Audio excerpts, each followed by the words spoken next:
चलो तो हम लोग अपना अगला चैप्टर देखते हैं, स्ट्रेट लाइन एंड इनइक्वालिटीज। ठीक है, तो सर ना काफ़ी इंपॉर्टेंट चैप्टर है, पार्ट है, सॉरी चैप्टर तो नहीं पूरा। ठीक है, तो थोड़ा अच्छे से देखना। तो सबसे पहले देखना, तो बेसिकली समझना, किसी भी लाइन को डिफाइन करने के लिए हमें बेसिकली एक चीज़ डिफाइन करनी पड़ती है, उस लाइन का स्लोप। तो पहले तो समझना हम लोग लाइन के स्लोप के ऊपर थोड़ा सा डिस्कशन कर लेते हैं। तो स्लोप सिंपली समझना हम लोग कैसे डिफाइन करते हैं। तो पहले तो ये देखने की कोशिश करना, हर लाइन का समझना एक एंगल ऑफ इंक्लिनेशन होता है, थीटा। ठीक है, और ये जो एंगल ऑफ इंक्लिनेशन होगा अपना, इसको हम लोग सिंपली क्या नाम देते हैं, एंगल ऑफ इंक्लिनेशन। ठीक है, और ये सिंपली हम लोग क्या डिफाइन करते हैं, ठीक है, angle made by line with positive x-axis in anti-clockwise direction। किस ना एंटी क्लॉकवाइज डायरेक्शन में जो इस लाइन ने एक्स एक्सिस के साथ एंगल बनाया होता, उसको हम लोग सिंपली क्या डिफाइन करते हैं, इस स्ट्रेट लाइन का स्लोप डिफाइन करते हैं, so angle of inclination define करते हैं। ये चला मीन्स अगर सिंपली कोई लाइन अगर ऐसी होगी तो उसका जो एंगल ऑफ इंक्लिनेशन होगा कुछ ऐसा आएगा, और अगर से जो कोई लाइन अगर ऐसी होती,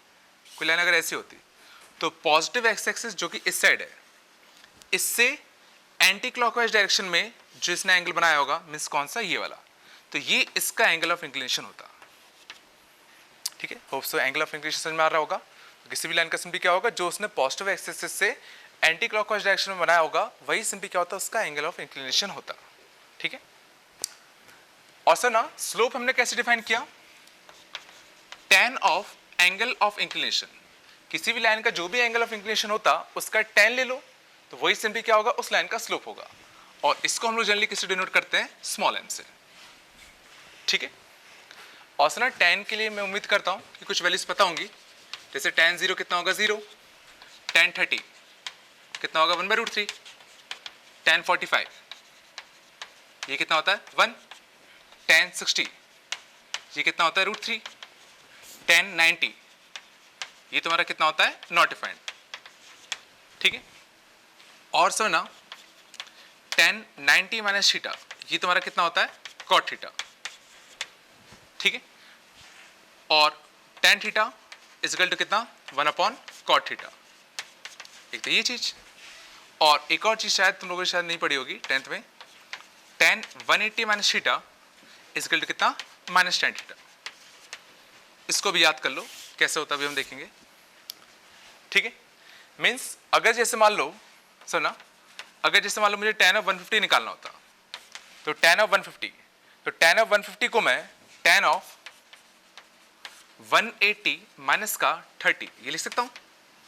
तो सोचो tan of 180 minus theta, tan of 180 minus theta equal to कितना, -tan 180 माइनस थीटा, तो थीटा क्या था, ये था, तो -tan थीटा मीन्स कितना, -1/√3। क्या असल में जैसे कि मान लो पूछा होता tan ऑफ 120, तो tan ऑफ 120 कितना होगा तुम्हारा, tan ऑफ 180 माइनस 60 ये होता, और tan ऑफ 180 माइनस थीटा, तो थीटा क्या हो गया 60 इक्वल टू कितना, -tan थीटा मीन्स कितना हो गया, -√3। ठीक है, तो इससे फायदा क्या होगा, अब हम लोग tan ऑफ 0 से लेके 180 कोई भी एंगल निकाल सकते हैं, उसका tan निकाल सकते हैं। ठीक है, ऑब्वियसली जो हमें पता है वही, इतना समझना। तो इससे समझना हमने ये देख ली कुछ, अब जरा देखते हैं कि एक्चुअल में। ठीक है, तो एक तो स्लोप हमने कुछ ऐसे डिफाइन कर दिया, कितना होता है tan थीटा। समझना, एक और डेफिनेशन समझना होती है स्लोप की, वो समझना ज्यादा काम किया, that change in y-axis, so change in y when change in x is equal to 1 unit, ठीक है, is equivalent to value of m। ये समझना क्या लिखा मैंने, मीन्स y में जो चेंज आएगा, अगर हम लोग x में अगर 1 यूनिट का चेंज करेंगे किसी भी लाइन में, तो वो सिंपली क्या होता है, उस लाइन का m को डिनोट करता है। अभी आ जाएगा देखना, मीन्स समझना जैसे अगर मान लो कोई भी लाइन है, सर ना,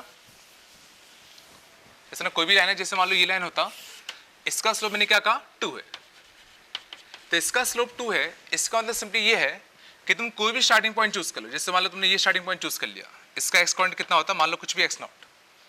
अब अगर तुम इस x0 से अगर एक यूनिट आगे जाते, समझना, आगे हमेशा राइट साइड में, लेफ्ट टू राइट हमेशा मूव करेंगे, ठीक है ना। अगर इससे अगर तुम एक यूनिट अगर आगे जाओगे तो सोचो जो नया एक्स कोऑर्डिनेट आएगा वो कितना आएगा, x0 + 1 आएगा। तो इस एक्स कोऑर्डिनेट में एक यूनिट आगे जाने पे y कोऑर्डिनेट में जो चेंज आता है ना, y कोऑर्डिनेट में जो चेंज आता है, और ना चेंज इन y या एनी किसी भी चेंज में जो चेंज होता है वो हम सिंपली क्या होता है, हमेशा फाइनल माइनस इनिशियल। तो ना जो y कोऑर्डिनेट में जो चेंज आएगा, तो ना इनिशियली y कोऑर्डिनेट ये था y initial, final y coordinate क्या था, ये था y फाइनल। तो y final minus y initial means ये जो लेंथ आएगा ये सिंपली क्या होगा, स्लोप के बराबर होगा। ये चला मींस x में अगर तुम अगर एक यूनिट का चेंज करोगे तो y में जो चेंज आता है वो स्लोप के बराबर होता है। ये चीज समझ में मैंने क्या कहा, ठीक है, मैं समझ ये मैंने क्या कहा। तो ये समझने की कोशिश करना, मींस अगर किसी लाइन का स्लोप अगर सोचो अगर 3 होता है ना, किसी लाइन का स्लोप अगर सोचो तुम्हारा 3 होता, तो इसका मतलब सिंपली क्या है कि अगर तुम सिंपली समझना, अगर यहां से अगर स्टार्ट कर रहे हो और x में अगर तुम अगर 1 यूनिट अगर आगे जाओगे तो y में कितने यूनिट ऊपर जाते, 3 यूनिट, सर ना। स्लोप प्लस का 3 है, इसका मतलब सिंपली क्या है कि अगर x में अगर +1 आगे जाओगे तो y में कितना आगे जाओगे, +3, मींस क्या होगा, फाइनली हाइट कितनी होगी, कुछ बड़ी होगी। तो इससे ये भी समझ में आ रहा है कि अगर सोचो मैं इसी में अगर सोचो अगर x में अगर सोचो 3 यूनिट अगर आगे जाता तो y में कितना आगे जाता, सोचो 9 जाते। ये चला कि इसका स्लोप 3 है, इसका मतलब क्या, 1 आगे जाने पे x में y में 3 जाओगे, तो x में अगर 3 आगे जाओगे तो y में कितने आओगे, 9 जाओगे। और इसी को सोचो अगर नेगेटिव से अगर सोचने की कोशिश करते, नेगेटिव में सोचो कैसा होता, मींस अगर किसी का स्लोप सोचो अगर -1 है, सोचो किसी का स्लोप अगर -1 है, पहले तो ये सोचने की कोशिश करो वो जो लाइन बनेगी कुछ ऐसी बनेगी। जो किसी का स्लोप अगर -1 है तो लाइन कुछ ऐसी बननी चाहिए, जो कुछ ऐसी नहीं बन सकती। ये सोचो अगर ऐसी बनती तो सोचो इसमें x में अगर आगे जाने पे y में पक्का कुछ पॉजिटिव का चेंज आता, तो सोचो इस केस में जो स्लोप आना चाहिए था वो पॉजिटिव आना चाहिए था। ये चला x में 1 यूनिट आगे जाने पे y में जो चेंज आता है वही स्लोप होता है, और स्लोप पॉजिटिव मतलब क्या कि y फाइनल जो है वो y इनिशियल से बड़ा था, और y फाइनल y इनिशियल से बड़ा होने का मतलब क्या है, सोचो लाइन कुछ ऐसी रहनी पड़ेगी, तभी तो सोचो y इनिशियल यहां आएगा, y फाइनल कुछ ऊपर आएगा। और अगर सोचो किसी का स्लोप अगर नेगेटिव है तो वो सिंपली क्या बता रहा है कि सिंपली अगर इस बार तुम अगर x में अगर 1 यूनिट अगर आगे जाओगे तो y में जो होगा, इस बार y में जो चेंज आएगा वो -1 का आएगा।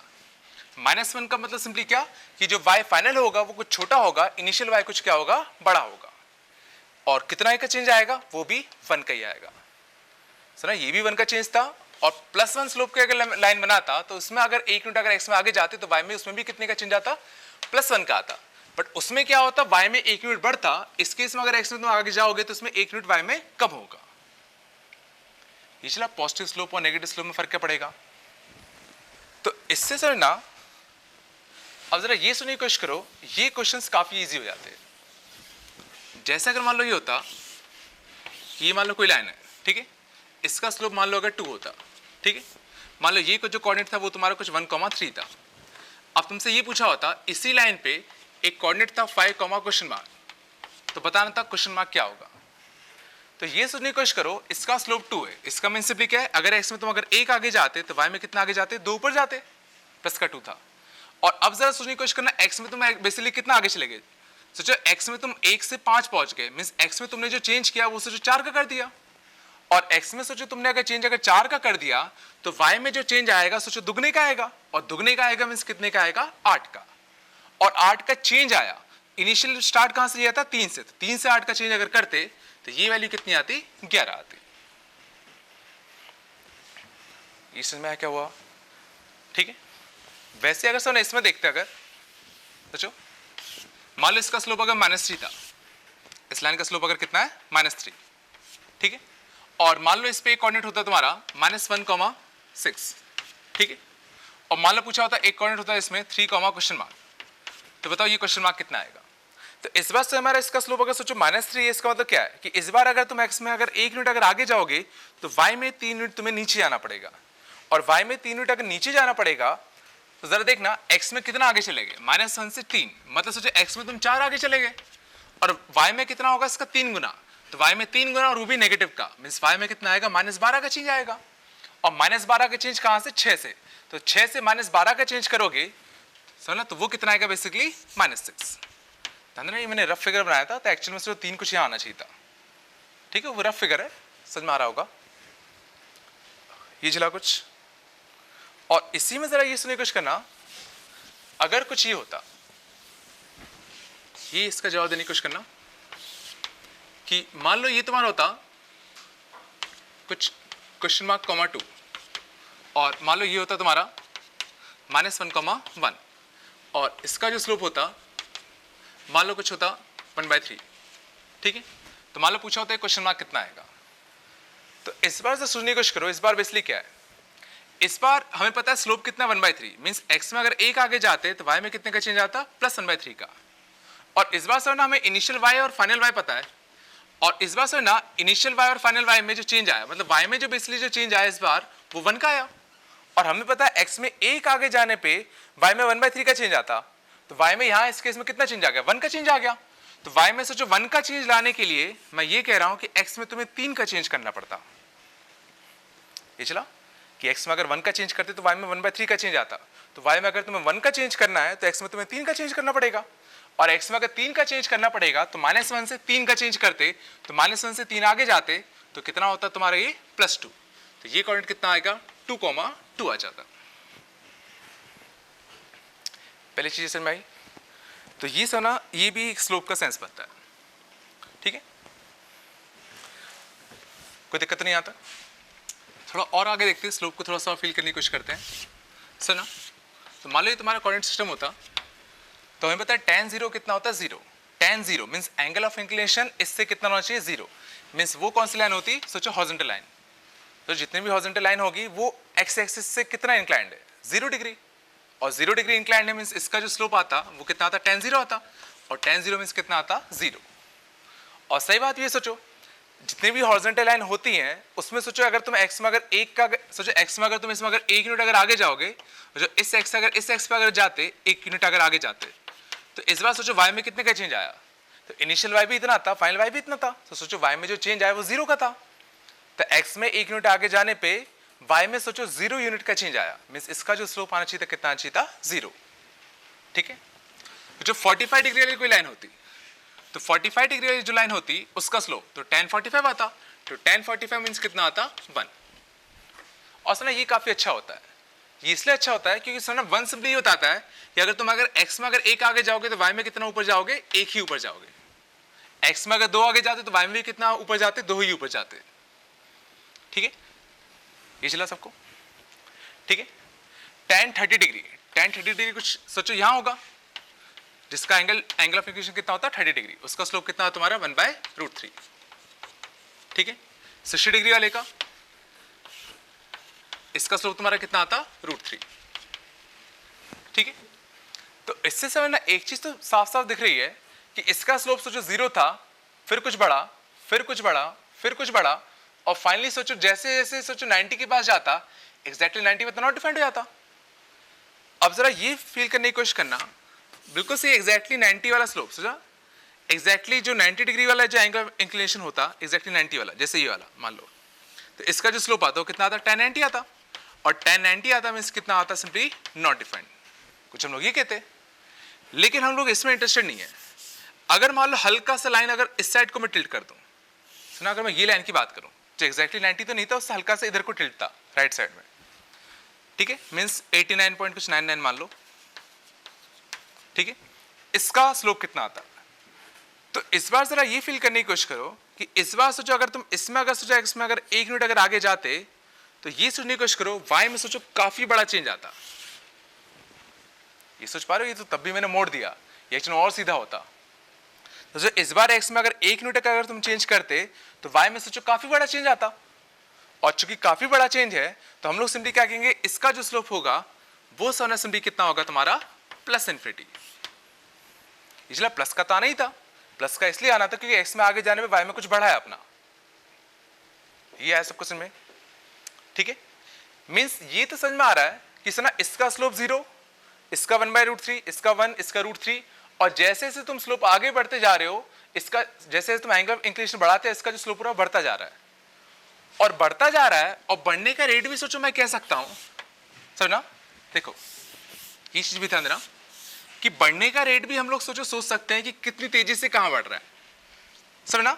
0 पे स्लोप 0 था, 45 पे सोचो स्लोप 1 था, इस पे स्लोप 0 था, इस पे स्लोप 1 था, और जैसे तुम 90 के पास आते गए, इसका स्लोप सोचो इन्फिनिटी हो गया। तो सोचो मैं ये कह रहा हूं, इनिशियली 45 डिग्री के लिए स्लोप में 1 का चेंज आया, अगले 45 डिग्री के लिए स्लोप में सोचो इन्फिनिटी का चेंज आ गया। चेंज इनिशियली 45 डिग्री में स्लोप 0 से 1 मतलब 1 का चेंज आया, अगले 45 डिग्री में स्लोप 1 से इन्फिनिटी मींस इन्फिनिटी -1, और इन्फिनिटी -1 भी क्या होगा, इन्फिनिटी होगा। तो अगले 45 डिग्री में सोचो इन्फिनिटी का चेंज आ गया, मींस जैसे जैसे तुम एंगल बढ़ाते जा रहे हो, स्लोप जल्दी जल्दी बढ़ता जा रहा है। इसलिए जैसे जैसे तुम एंगल बढ़ाते जा रहे हो, स्लोप जल्दी जल्दी बढ़ता जा रहा है। और इसको वेरीफाई यहां से भी कर सकते हैं। तो जो 30 डिग्री पे स्लोप कितना आता है, 30 पे स्लोप कितना आता है 1/√3। 60 पे स्लोप कितना आता है, 60 पे स्लोप कितना आता है √3। तो समझना पहले 30 पे जो चेंज आया, पहले 30 पे चेंज कितना आया 0 से 1/√3, तो पहले 30 पे चेंज कितना आया 1/√3 का चेंज आया। अगले 30 पे चेंज कितने का आया 1/√3 से √3 हो गया, तो चेंज कितना होता है फाइनल माइनस इनिशियल। तो अगले 30 पे जो चेंज आया वो कितना आया 2/√3 का आया। और देखो सही बात है, तो 1/√3 छोटा सा 2/√3 से, मींस सेम अगर तुम एंगल चेंज कर रहे हो तो जितना दूर पे जाके एंगल लोगे वो ज्यादा बड़ा आएगा। इनिशियली 30 पे कुछ कम का चेंज आया, अगले 30 पे कुछ ज्यादा का आया, और अगले 30 पे तो सोचो इन्फिनिटी का चेंज आया था। ये चला, और ये समझना काफी एक अच्छी चीज है वेरीफाई करने के लिए क्वेश्चंस को। जैसे एग्जांपल देखना, जैसे है ना 0 लाइन वाले का स्लोप कितना होता है 0, 45 डिग्री पे जो इंक्लाइंड होगा उसका स्लोप कितना आएगा 1। तब अगर मैं तुमसे ये पूछूं कि जो लाइन से ना 22.5 डिग्री मिसाल के 0 और 45 का जो बीच का होता है एंगल बाइसेक्टर होता, इसका जो स्लोप आएगा वो तुम्हें ये बताना है कि 1/2 से बड़ा आएगा या 1/2 से छोटा आएगा। समझ गए, 1/2 से बड़ा आता है या 1/2 से छोटा आता, बस तुम्हें ये सोचना है, ठीक है। तो जरा ये सुनिए कोशिश करना, अगर मैं इस समय में कह रहा हूं कि अगर सोचो जो सर थीटा चेंज करने पे अगर सोचो स्लोप भी अगर कॉन्स्टेंटली चेंज होता, सर ना कॉन्स्टेंटली मतलब सर अगर थीटा तुम लीनियरली अगर चेंज कर रहे हो तो स्लोप भी तुम्हारा अगर कॉन्स्टेंटली चेंज होता तो 0 और 1 का एवरेज सीधा 1/2 आना चाहिए था। बट हमें ये पता है कि थीटा सर स्लोप जो है आगे वाले थीटा पे जल्दी जल्दी चेंज करेगा, इनिशियल थीटा पे धीरे धीरे चेंज करेगा। तो सोचो आगे वाले थीटा पे जल्दी जल्दी चेंज करेगा, तो सोचो अगर ये 1/2 हो जाता तो यहां से यहां तक 1/2 का चेंज, अगले इसमें भी 1/2 का चेंज। बट हमें ये पता था यहां से यहां में कुछ ज्यादा कवर कर लेता, यहां से हमें कुछ कम कवर करना चाहिए था, मींस पक्का इसका जो स्लोप रहा होगा सोचो 1/2 से कुछ कम रहा होगा। और सोचो 1/2 से कम रहा होगा इसका मींस क्या कि पहले इनिशियली 22.5 डिग्री के लिए सोचो कुछ कम का चेंज आया होगा, अगले 22.5 डिग्री के लिए सोचो कुछ ज्यादा का चेंज आया होगा, तभी तो उसने कवर करके 0 से 1 पहुंच गया होगा। ये चला कि पहले 22.5 डिग्री के लिए कुछ कम का चेंज आएगा, और कम का चेंज तभी तो आता जब ये 1/2 से कम होता। जैसे मान लो 1/3, मैं एग्जैक्टली नहीं कह रहा, मान लो अप्रॉक्सीमेटली मान लो 1/3 होता, तो यहां से यहां तक सोचो 1/3 का चेंज आया, अगले में कितना है 2/3 का चेंज आया। ये बिल्कुल सही हो सकता है क्योंकि इनिशियली कम आते बाद में कुछ ज्यादा आता, ठीक है। तो एक चीज तो ये याद रखना, ठीक है, कि क्या होता है बेसिकली जो थीटा होता है, थीटा जैसे जैसे तुम आगे जाते जाओगे जो चेंज होगा वो जल्दी जल्दी होता है अपना, ठीक है। अगला समय ना, अगली जो चीज तुम्हें याद रखनी है, देखो नेगेटिव स्लोप्स। तो अब अगर सर ना मुझसे ये पूछा होता कि ये जो लाइन होता जो मान लो यहां से इससे एंगल 60 डिग्री बनाता, मान लो पूछा होता इस लाइन का स्लोप कितना आएगा, और स्लोप हम लोग सिंपली क्या डिफाइन करते हैं tan ऑफ इसका एंगल ऑफ इंक्लिनेशन, और इस लाइन का एंगल ऑफ इंक्लिनेशन समझना 60 डिग्री नहीं होगा, क्योंकि एंगल ऑफ इंक्लिनेशन कहां से मेजर होता है पॉजिटिव एक्सिस से एंटी क्लॉकवाइज डायरेक्शन में जो एंगल होगा वो होगा, और सर ना पूरा 180 था ये 60 था तो ये 120 रहा होगा, मींस इसका जो एंगल ऑफ इंक्लिनेशन आता वो कितना आता tan ऑफ 120 आता। और ये भी हमने कुछ देर पहले बात की थी कितना था tan ऑफ 180 माइनस का 60 था, और tan ऑफ 180 माइनस का 60 मींस कितना आता माइनस का कितना tan 60, और ये कितना आता माइनस का √3, मींस इसका जो स्लोप आएगा वो तुम्हारा कितना आएगा माइनस का √3 आएगा। और सोचो नेगेटिव का आना भी था, नेगेटिव का इसलिए आना था क्योंकि दिख रहा है इस बार तुम अगर एक्स में अगर आगे जाओगे तो वाई में कुछ नीचे आओगे, तो एक्स में आगे जाने पे वाई में कुछ डिक्रीमेंट आता, तो जो चेंज आता वो नेगेटिव आता, मीन्स पक्का इसका जो स्लोप था वो नेगेटिव आना भी था। ये चला मैं क्या कह रहा हूं, और कितना आया -√3। और सोचो ये भी सोच सकते थे कि इसका जो स्लोप था वो नेगेटिव और √3 ही आना था। जरा ये सोचने की कोशिश करो, इससे 60 डिग्री इस साइड और इससे 60 डिग्री इस साइड, ये जो दोनों लाइंस होते, तो जो इन दोनों में मैं कह रहा हूं, अगर इस लाइन में अगर तुम अगर x में अगर एक यूनिट अगर आगे जाते तो y में जितना पॉजिटिव का चेंज आता उतना ही इसमें अगर x में एक यूनिट आगे जाते तो y में उतना ही नेगेटिव का चेंज आता। सोचो दोनों एंगल सिमेट्रिक इसके और सिमेट्रिक इसका मतलब क्या है, अगर इसमें x में अगर एक यूनिट अगर आगे जाओगे तो y में जितना पॉजिटिव का चेंज आएगा उतना ही इसमें अगर x में अगर एक यूनिट आगे जाते तो उतना ही इसमें y में नेगेटिव का चेंज आता। और सोचो खाली प्लस माइनस का तो चेंज आया, तो इसका स्लोप अगर प्लस का √3 था तो इसका सोचो जो स्लोप था वो माइनस का √3 आना भी था। मीन्स इससे हम लोग सोचो नेगेटिव जितने भी लाइंस होते हैं स्लोप वाले, उनके भी सोचो स्लोप हम लोग आराम से निकाल सकते हैं। तब जरा ये सोचने की कोशिश करो, ये जो लाइन होता जो यहां से तुम्हारा 30 डिग्री एंगल बनाता, तो इसका जो स्लोप है मैं डायरेक्टली कह सकता हूं, जो यहां से 30 डिग्री स्लोप वाली लाइन होती उसका स्लोप 1/√3 होगा, तो इसका जो स्लोप होगा कितना होगा, -1/√3 होगा। ये चला, मीन्स नेगेटिव स्लोप वाली लाइंस कि स्लोप हम लोग कुछ पॉजिटिव वाले से कंपेयर करके सीधा नेगेटिव चिपका देंगे। ठीक है, तो इससे समझना हमने क्या क्या देख लिया। देखो तो अब समझना मान लो क्वेश्चन होता, तो इस बार ये समझने की कोशिश करो कि अगर कोई लाइन अगर वर्टिकल से हल्का सा अगर लेफ्ट साइड में टिल्ट हो जाए तो सोचो इसका स्लोप कितना आएगा। अगर कुछ सोचो वर्टिकल से हल्का सा अगर लेफ्ट साइड में टिल्ट हो जाए तो इसका स्लोप कितना आएगा। तो इस बार जरा ये सोचने की कोशिश करो, इस बार अगर तुम एक्स में अगर एक यूनिट अगर आगे जाते तो वाई में सोचो काफी नीचे आना पड़ता और काफी बड़ा वाई में नेगेटिव आता, मींस इसका जो स्लोप आता वो कितना आता, -∞ टाइप का। ये चला, और सोचो आना भी चाहिए था। अभी अभी हमने बात करी कि इस लाइन का स्लोप सोचो वही होगा जो इसका पॉजिटिव वाला काउंटर पार्ट होता, इस वाली लाइन का जस्ट नेगेटिव होता, और इस वाली लाइन का सोचो स्लोप कितना होता है, +∞, तो इसका बस उसका जस्ट नेगेटिव होगा, मींस कितना होगा, -∞। ये चला, मींस ये सोचने की कोशिश करो सना, लाइन इसका स्लोप 0 से पॉजिटिव में बढ़ता गया बढ़ता गया बढ़ता गया बढ़ता गया बढ़ता गया +∞, फिर एकदम से स्लोप कैसा हुआ, -∞, और फिर -∞ से -√3 -1 -1/√3 वापस से 0। ये क्वेश्चन में, तो जरा इस क्वेश्चन का जवाब देने की कोशिश करना।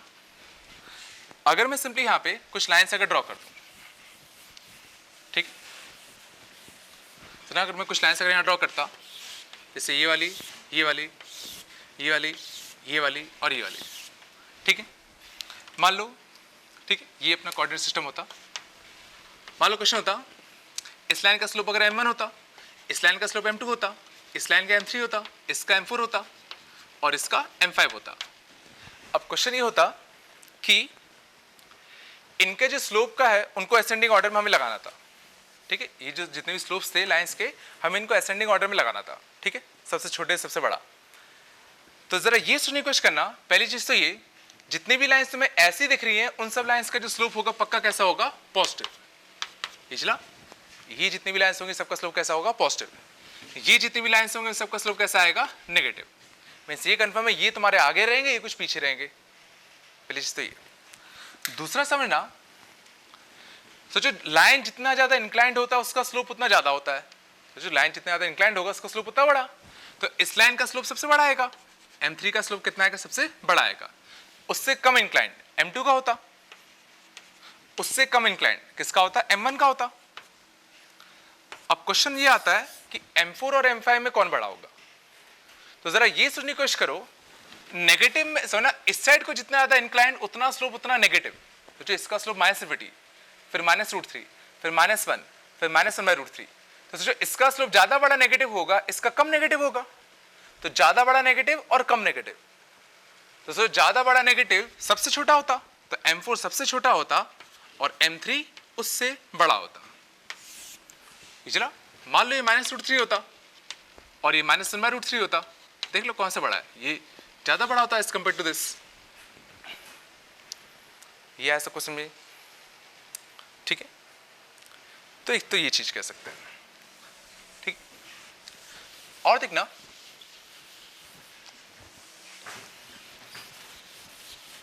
ठीक है, मान सर ना एक क्वेश्चन ये होता कि मीन्स सर ना एक लाइन है जिसका स्लोप कितना है 3 है, ठीक, एक लाइन है जिसका स्लोप कितना है -4 है, ठीक है। क्वेश्चन ये है कि इनका जो एंगल बाइसेक्टर आएगा सर, एंगल बाइसेक्टर जो आएगा उसका स्लोप पॉजिटिव आएगा या नेगेटिव आएगा सर? क्या इसका जो एंगल बाइसेक्टर आता उसका स्लोप पॉजिटिव आता या नेगेटिव आता? क्वेश्चन ये था, ठीक है। तो जरा इसको देखना समझना कैसे कर रहा हूं मैं। तो पहले ये सुनने की कोशिश करो, इसका स्लोप -4 है, तो मैं सोचो कह रहा हूं +4 वाली जो लाइन होती, जो +4 वाली लाइन सर, +4 वाला स्लोप वाली जो लाइन होती वो सिर्फ कुछ ऐसी बनती, सोचो 3 से कुछ ज्यादा इंक्लाइंड होता ये जरा। और सर इसका स्लोप अगर -4 है, इसका स्लोप अगर +4 है, तो ये समझने की कोशिश करना इसका ये थीटा और थीटा दोनों सेम होते हैं, मीन्स ये एंगल इसने जो वाई से बनाया होगा और इसने जो बनाया होगा दोनों सेम होंगे। इसलिए मैंने क्या कहा कि अगर इसका स्लोप -4 था, इसका स्लोप अगर +4 था, तो दोनों ने सर ना वर्टिकल से जो एंगल बनाए होंगे दोनों बराबर बनाए होंगे। तो सर ना अगर ये दोनों लाइंस अगर होते तो इनका जो एंगल बाइसेक्टर होता कंफर्म एग्जैक्टली वर्टिकल होता।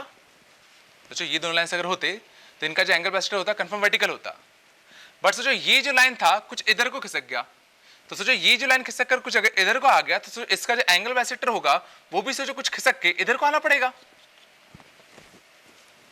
ये चला मैंने क्या कहा, मीन्स अगर सिंपली समझना दो लाइंस अगर ऐसे अगर इक्वली इंक्लाइंड अगर होते थीटा थीटा पे, तो बिल्कुल से इसका जो एंगल बाइसेक्टर आता बिल्कुल वर्टिकल आता। लेकिन सोचो अब तुमने क्या किया, इस लाइन को थोड़ा खिसका के इधर को कर दिया, कुछ ऐसा कर दिया तुमने। तो अब सोचो अब इनके बीच का जो एंगल आएगा वो एग्जैक्टली इधर तो आ नहीं सकता, उसको भी कुछ इधर शिफ्ट होना पड़ेगा। और हल्का सा अगर इधर शिफ्ट हो गया मींस इसका जो स्लोप आता वो तुम्हारा कंफर्म कैसा आता, पॉजिटिव आता। ठीक है, तो ये चीजें काफी हेल्पफुल होती हैं आगे चीजों को वेरीफाई वगैरह करने के लिए।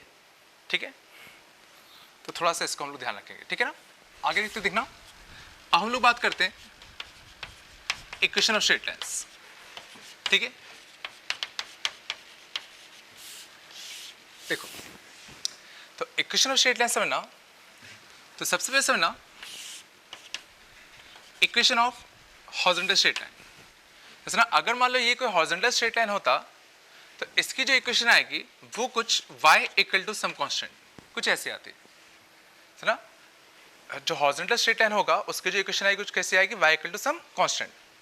और कांस्टेंट की वैल्यू कैसे निकालेंगे, वो बेसिकली हम लोग इस पे अगर कोई भी एक पॉइंट मिल जाए उसका जो y कोऑर्डिनेट आएगा वही सिंपली ये आता कि अभी देखना मींस अगर सिंपली सुना एक हॉरिजॉन्टल स्ट्रेट लाइन है जो तुम्हारा 2,3 से पास हो रहा है। ठीक है, तो इसकी जो इक्वेशन आएगी वो सीधे कितनी आएगी, y equal to some constant.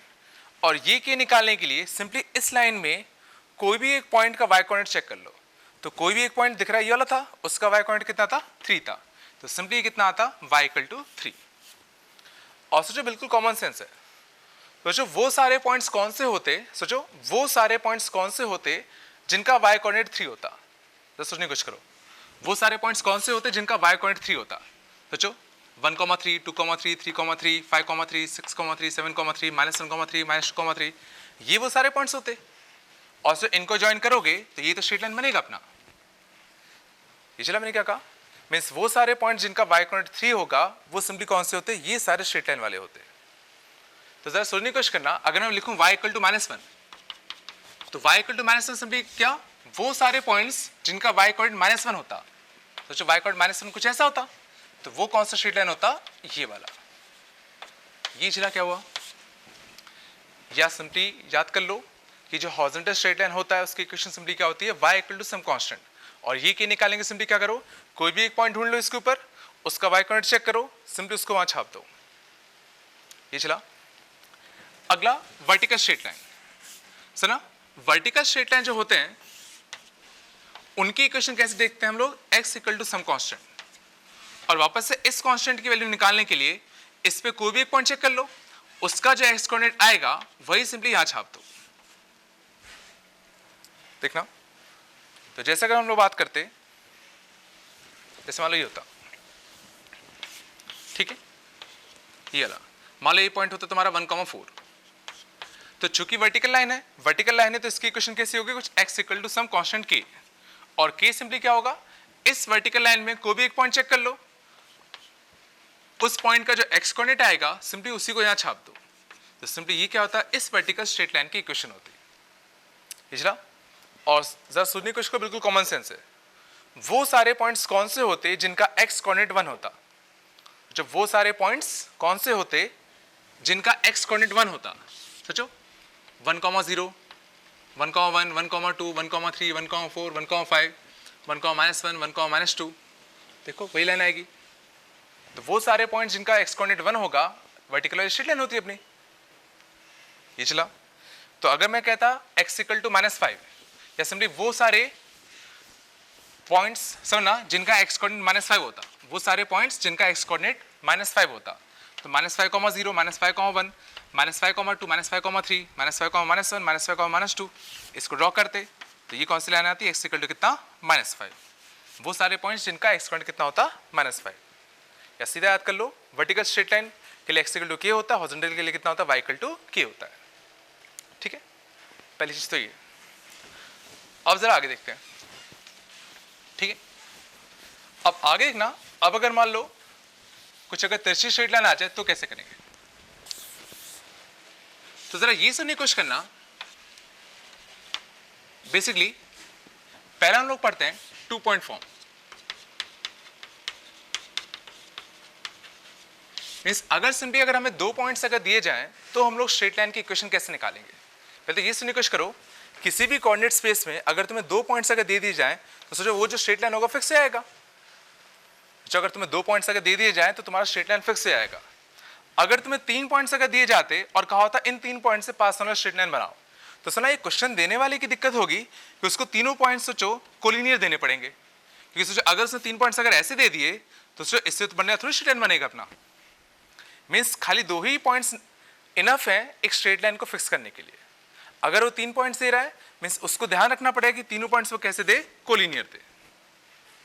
इसका मतलब ये है कि अगर तुम्हें सिंपली अगर 2 पॉइंट्स अगर दे दिए जाए कोऑर्डिनेट सिस्टम में तो उनसे पास होने वाला जो लाइन बनेगा वो फिक्स हो जाना चाहिए था, और वो बिल्कुल सही फिक्स हो जाएगा। और अगर फिक्स हो जाएगा तो उसकी इक्वेशन में निकालने आनी चाहिए।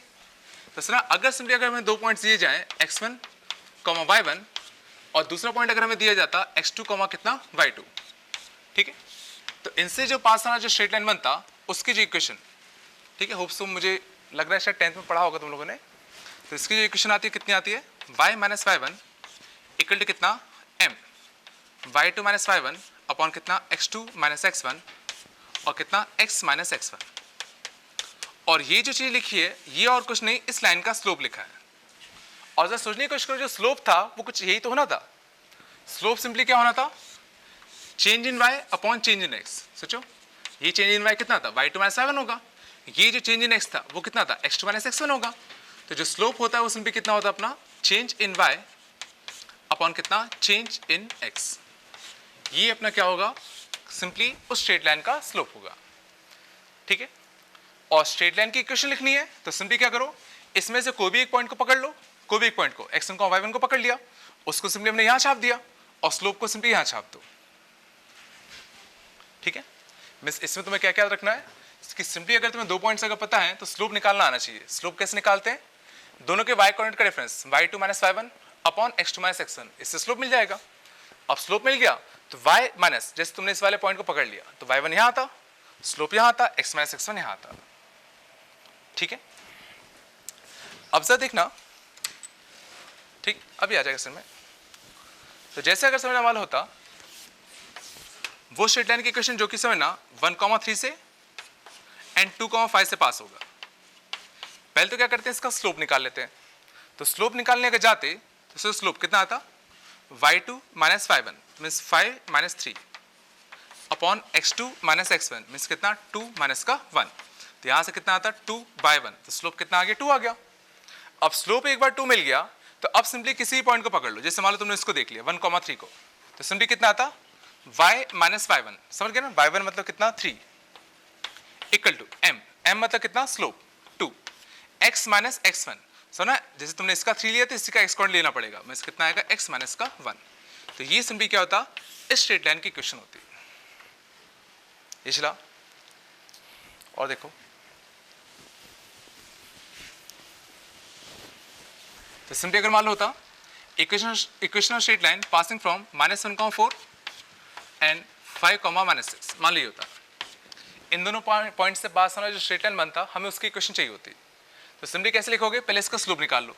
स्लोप के लिए किसी को भी y1 मान लो, किसी को भी y2 मान लो, फर्क नहीं पड़ता। जैसे मान लो इसको y2 मान लो, इसको y1 मान लो, तो y2 - y1, तो ध्यान देना y2 - y1 upon x2 - x1, x2 - x1।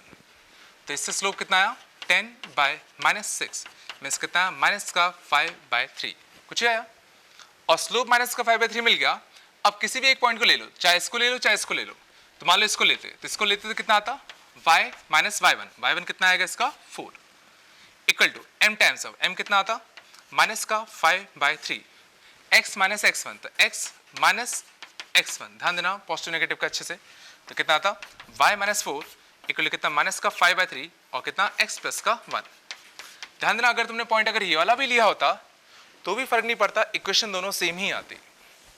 जैसे अगर मैं इसी को सिंप्लीफाई कर लूं, पहले इसी को सिंप्लीफाई करते तो कितना आता 3y माइनस कितना 12, यहाँ से कितना आता माइनस का 5x और कितना माइनस का 5, तो कितना बन जाता 3y प्लस का 5x माइनस का 7 इक्वल टू कितना 0, कुछ ही मतलब। अगर मान लो तुमने ये वाला पॉइंट भी लिया होता तो सर ना y - y1, तो y - y1 मीन्स कितना y प्लस का 6 इक्वल टू m कितना आता माइनस का 5/3, x - x1 मतलब कितना x माइनस का 5, सिंप्लीफाई करो 3y प्लस 18 इक्वल कितना माइनस का 5x प्लस का 25, देखो 3y प्लस का 5x और यहाँ से इधर जाता है मीन्स कितना माइनस का 7। देखो दोनों लाइन्स तुम्हारी सेम आएगी, ठीक है। तो सिंपली क्या करो, स्लोप निकालो पहला स्टेप, फिर किसी भी एक पॉइंट को पकड़ लो, या तो इसको, सिंपली ये फॉर्मूला चिपका दो। तो ये सबसे बेसिक वर्जन था इसका स्ट्रेट लाइन की इक्वेशन निकालने की। ये झिल गया सबको, ठीक है। तो ये तो समझना तब था जब हमें सिंपली क्या हो दो पॉइंट्स अगर पता हो। तो सिंपली अगर हमें दो पॉइंट्स अगर पता है किसी भी स्ट्रेट लाइन के ऊपर, तो उसकी इक्वेशन हम लोग आराम से निकाल सकते हैं। तो जरा ये सुनिए कोशिश करो, equation of straight line passing through 1,3 and 1,7, ये जरा सोचने की कोशिश करो। तो पहले हम लोग स्लोप निकालते, तो जरा सोचो स्लोप अगर निकालने जाते तो कितना आता y2 - y1, 7 - 3, ठीक है। मैं थोड़ा डायरेक्टली करने की कोशिश कर रहा हूँ, y2 - y1, थोड़ा इसको समझ जल्दी किया करो, 7 - 3 कितना आता 4 अपॉन x2 - x1, 1 - 1 कितना आता 0। और सुना ये जो स्लोप था तुम्हारा नॉट डिफाइंड हो गया, और जैसे ही तुम्हारा स्लोप नॉट डिफाइंड हो, ये क्लिक करना चाहिए कि पक्का वो लाइन कुछ वर्टिकल रही होगी। ये सोचो नॉट डिफाइंड स्लोप किसका होता था, वर्टिकल लाइन का। और अगर वर्टिकल लाइन है तो अभी हमने पढ़ा था कि इसकी इक्वेशन कैसी होती है, x equal to some constant k type का। और सोचो सही बात भी तो है, सोचो इसका भी x कोऑर्डिनेट 1 था, इसका भी x कोऑर्डिनेट 1 था। तो सोचो दो पॉइंट्स ऐसे थे जिनका दोनों का x कोऑर्डिनेट 1 था, मतलब 1,3 एक यहाँ आता, एक 1,7 यहाँ आता। तो इनको ज्वाइन करने जो लाइन बनता उसकी इक्वेशन से कुछ x इक्वल टू समथिंग आती। और कितना, इस पे कोई भी एक पॉइंट पकड़ लो, उसका x कोऑर्डिनेट चेक कर लो, तो उसका x कोऑर्डिनेट कितना था 1, मींस कितना आती x इक्वल टू कितना 1।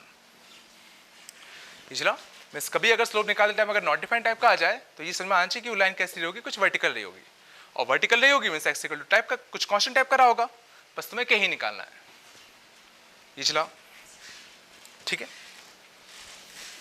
अब जरा देखना, तो सुना ये हमने अभी बात करी कि अगर हमें कोऑर्डिनेट सिस्टम में अगर सिंपली अगर दो पॉइंट्स अगर दिए जाएं तो उससे बिल्कुल सही जो स्ट्रेट लाइन होगा तुम्हारा फिक्स हो जाता। और फिक्स हो जाता तो उसकी इक्वेशन अब हम लोग निकालना सीख गए। पहले सिंपली इसका स्लोप निकालो, स्लोप निकालने का सिंपली एक पॉइंट ले लो, y - y1 equal to m times of x - x1 चिपका दो, ठीक है। अब जरा ये समझने की कोशिश करना, मैं कह रहा हूँ कोऑर्डिनेट सिस्टम में सोचो एक और तरीका था लाइन को फिक्स करने का। अगर सिंपली से ना मैं ये कह दूं कि इस पॉइंट से अगर कोई लाइन पास हो रही है, तो सोचने की कोशिश करना, मैं कहूँ अगर इस पॉइंट से अगर एक लाइन पास हो रही है तो जरा सोच सकते हो इस पॉइंट से लाइन जो पास होते वो कैसे होते। तो जो लाइन ऐसी भी हो सकती थी, ऐसी भी हो सकती थी, ऐसी भी हो सकती थी, ऐसी भी हो सकती थी, तो जो कई टाइप के लाइन हो सकते थे।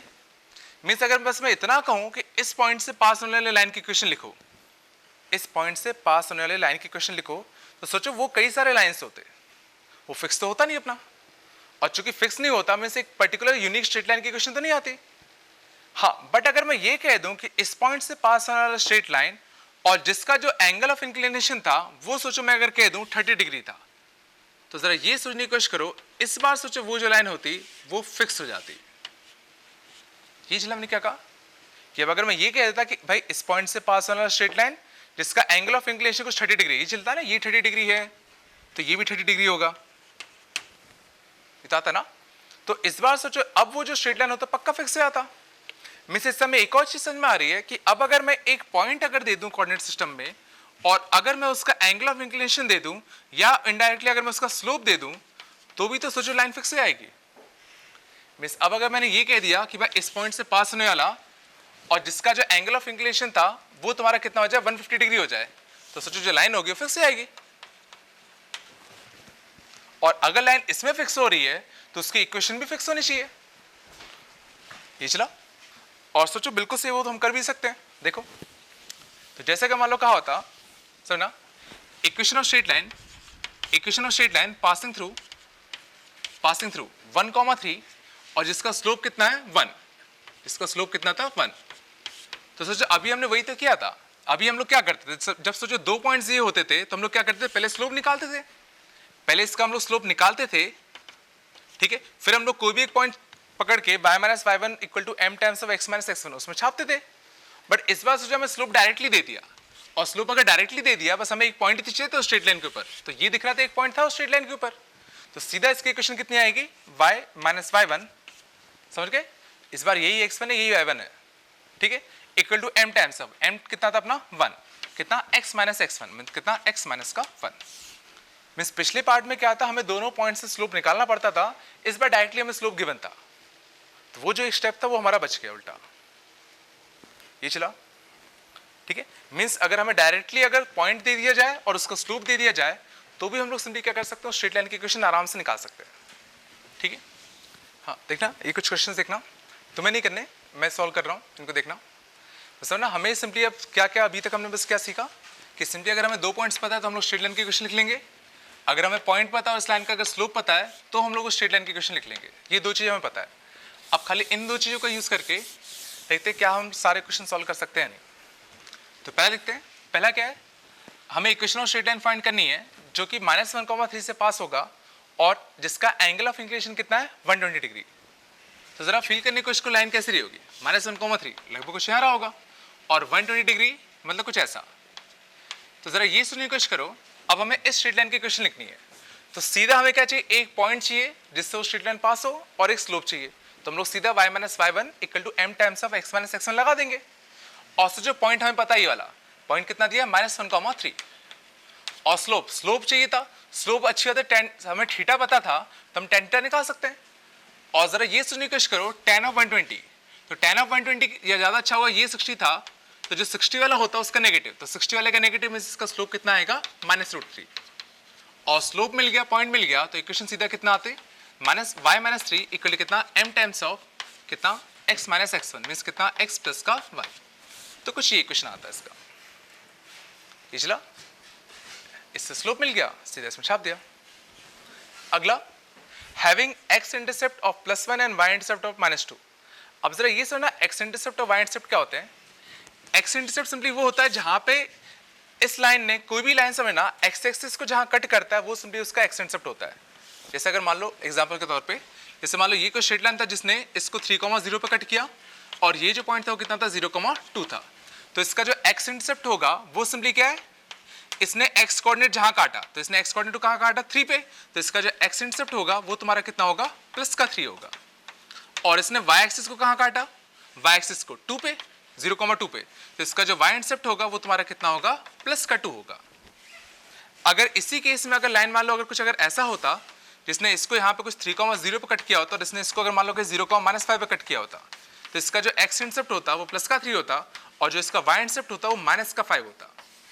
समझ गए, सिंपली जो y कोऑर्डिनेट होगा y एक्सिस पे वो इसका y इंटरसेप्ट होगा और जो x कोऑर्डिनेट होगा इसका वो सिंपली क्या होगा इसका x इंटरसेप्ट। तो जरा ये समझने की कोशिश करना, इस क्वेश्चन में क्या गिवन था, हमें उस लाइन की इक्वेशन निकालनी थी जिसका सोचो x इंटरसेप्ट कितना था +1 मींस उसने पक्का 1,0 से पास हुआ होगा, और जिसका y इंटरसेप्ट कितना था -2, -2 मींस कितना, जो कि 0,-2 से पास हुआ होता। पिछला मीन्स 1,0 और 0,-2 इन दोनों पॉइंट से पास वाला जो स्ट्रेट लाइन बनता हमें उसकी इक्वेशन चाहिए थी। तो पहले क्यों ना मैं स्लोप निकाल लूँ। तो स्लोप कितना होता है y2 माइनस y1, तो y2 माइनस y1 तो 0 minus 2 upon x2 minus x1 1 minus 0। तो यहाँ से जो स्लोप आया तुम्हारा कितना आया प्लस का 2। अब स्लोप प्लस का 2 अगर हमें मिल गया सर, स्लोप प्लस का 2 मिल गया तो अब हमें बस एक पॉइंट चाहिए था। अब पॉइंट के लिए चाहे इसको ले लो या इसको ले लो फर्क नहीं पड़ता। तो सीधा इसकी इक्वेशन तुम्हारी कितनी आ जाएगी, मालूम मैंने इसको ले लिया तो y माइनस y1 तो y minus y1 equal to slope 2 x minus x1। तो इक्वेशन कितनी आती y प्लस का 2 इक्वल टू कितना 2x। ये इस लाइन की इक्वेशन आती है। ये समझ में आ गया सबको। अगले लिखना, ठीक है। Find equation of straight line passing through -6, -5 and slope 5/3। ये तो बहुत ही सिंपल था।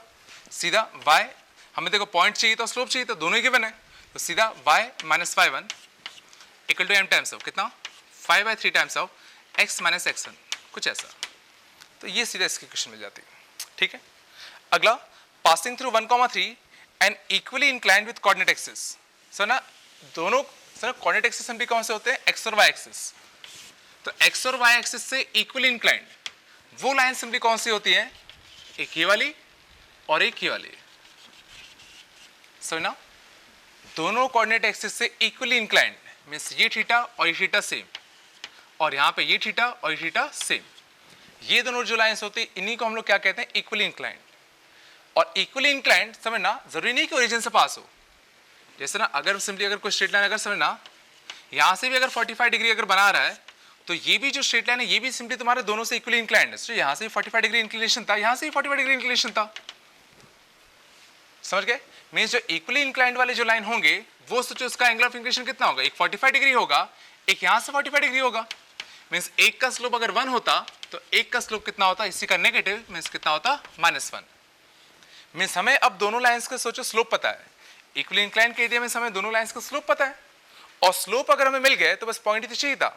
और अच्छी बात है सोचो पॉइंट हमें गिवन था 1,3, तो स्लोप मिल गए, पॉइंट पता है, तो दोनों लाइंस की इक्वेशन लिख सकते हैं। ध्यान देना इसमें दो लाइंस आएंगी ऐसी। तो पॉइंट कितना था 3,1, तो y minus y1 equal to m।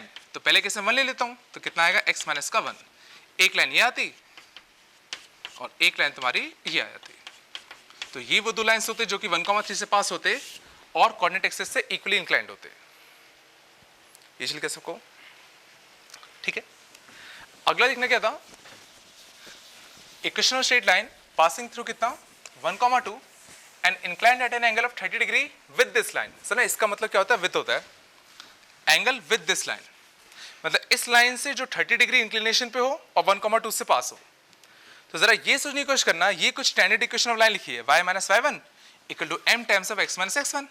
Means ये सिंपली वो स्ट्रेट लाइन है जो सोचो 2,6 से पास हो रहा है। वैसे हमें इससे मतलब नहीं है, जो कि 2,6 से पास हो रहा है और जिसका स्लोप कितना है 1/√3 मीन्स जिसका एंगल ऑफ इंक्लिनेशन तुम्हारा कितना है 30 डिग्री। ये चला। तो जरा सोचो इस बार क्वेश्चन क्या था, इस बार क्वेश्चन ये था कि ये एक स्ट्रेट लाइन था जो कि 2,6 से पास हो रहा है और जिसका एंगल ऑफ इंक्लिनेशन तुम्हारा कितना था 30 डिग्री था।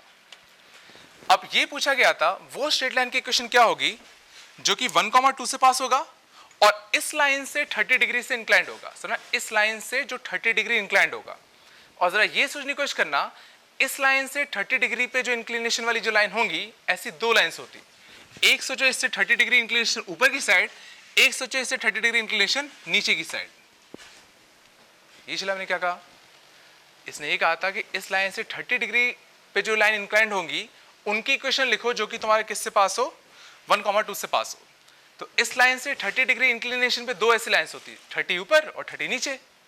और जरा ये सुनने की कोशिश करना, ये 30 डिग्री था तो जो लाइन 30 डिग्री ऊपर वाली साइड होती उसका एंगल ऑफ इंक्लिनेशन कितना आता है 60 डिग्री, और उसका एंगल ऑफ इंक्लिनेशन अगर 60 डिग्री होता तो उसका स्लोप कितना होता √3। और सोचो जो लाइन इस लाइन से 30 डिग्री इंक्लाइन नीचे की साइड होता उसका सोचो एंगल ऑफ इंक्लिनेशन कितना होता 0, तो उसका स्लोप कितना होता 0। पहले ही चलाओ, मीन्स ऐसे दो स्ट्रेट लाइंस मिलते जो कि इस लाइन से 30 डिग्री इंक्लिनेशन पे होते, एक ऊपर की साइड एक नीचे की साइड। ऊपर वाले का स्लोप √3 होता, नीचे वाले का स्लोप कितना होता 0। मीन्स अब हमें उन दोनों स्ट्रेट लाइंस के स्लोप मिल चुके हैं। अब स्लोप मिल चुके हैं तो बस हमें पॉइंट चाहिए था, और अच्छी बात है पॉइंट तो हमें पता ही था 1,2। यार सब क्वेश्चन में, ठीक है। मीन्स अब हमें स्लोप पता था, एक √3 था, एक 0 था, तो पहले 0 स्लोप वाली लाइन की इक्वेशन लिख लेते हैं। तो 0 स्लोप वाली लाइन की इक्वेशन जो कि किस पॉइंट से पास हो रहा था, 1,2 से, कैसे लिखेंगे, y equal to some constant k, और k कैसे निकालते हैं, कोई भी एक पॉइंट का y कोऑर्डिनेट, तो कोई भी एक पॉइंट का y कोऑर्डिनेट कितना दिख रहा है, 2, तो एक लाइन तो कौन सी मिलती है, y इक्वल टू 2 वाली। दूसरी लाइन जिसका स्लोप कितना होता, √3, और किस पॉइंट से पास होता, 1,2 से, तो कितनी आती, y minus y1 equal to m times of कितना, x माइनस का x1। तो ये तुम्हारी दूसरी लाइन की इक्वेशन होती है। सर ना अभी तक हमने बस दो चीज़ों में बात करी। अभी पहले तो देखा हमने स्लोप क्या होता है, स्लोप कैसे वेरी करता है, उसमें कुछ चीज़ें। दूसरा हमने देखा कि सिंपली स्ट्रेट लाइंस की इक्वेशन कैसे लिखते हैं दो केसेस में। पहले केस में क्या था, अगर दो पॉइंट्स दिए हो तो कैसे लिखेंगे, दूसरे केस में अगर पॉइंट पता है और स्लोप पता है तो कैसे लिखेंगे। यहाँ तक क्लियर है। अब समझना, बट समझना, अब अगर हमें स्ट्रेट लाइंस की इक्वेशन अगर जल्दी लिखनी है तो हमें समझना इसका अगला फॉर्म पढ़ना पड़ता है, slope intercept form. Slope intercept form, तो ना इससे क्या होता है, हम चीज़ों को काफ़ी जल्दी सॉल्व कर सकते हैं स्ट्रेट लाइंस को। सर ना कैसे, तो समझ स्लोप इंटरसेप्ट फॉर्म सिंपली क्या होता है, y equal to mx plus C. जैसे ना पिछले पार्ट में अगर मैं इसको देखूँ, सर ना पिछले पार्ट में इक्वेशन स्ट्रेट लाइन कितनी आई थी, y माइनस y1 इक्वल कितना, m टाइम्स ऑफ कितना, x माइनस का x1 था अपना। तो इस केस में अगर सर ना y को मैं साइड रखूँ, y1 को साइड भेज दूँ, mx को अलग कर लूँ, mx को अलग कर लूँ, बचा कितना, माइनस का mx1 और कितना प्लस का कितना y1, इसको अलग कर लेता हूँ। तो सर ना अब इस पार्ट को अगर मैं सिंपली क्या कह दूँ, c कह दूँ, सो इस पार्ट को मैंने सिंपली क्या कहते हैं, नया नाम दे दिया, c दे दिया, तो ये सिंपली कितना बन जाता, y equal to mx plus c। ठीक है, तो ये सिंपली तुम्हारा क्या होता है, स्लोप इंटरसेप्ट फॉर्म। अभी समझ में आएगा, ठीक है।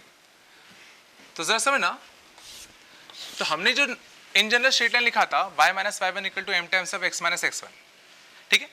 तो इसमें जरा सोचने की कोशिश करना, इसमें अगर मैं x की वैल्यू अगर 0 छापूं, तो सोचिए अगर मैं x के लिए अगर 0 छापूंगा तो जो y मिलेगा वो ये वाला y मिलेगा।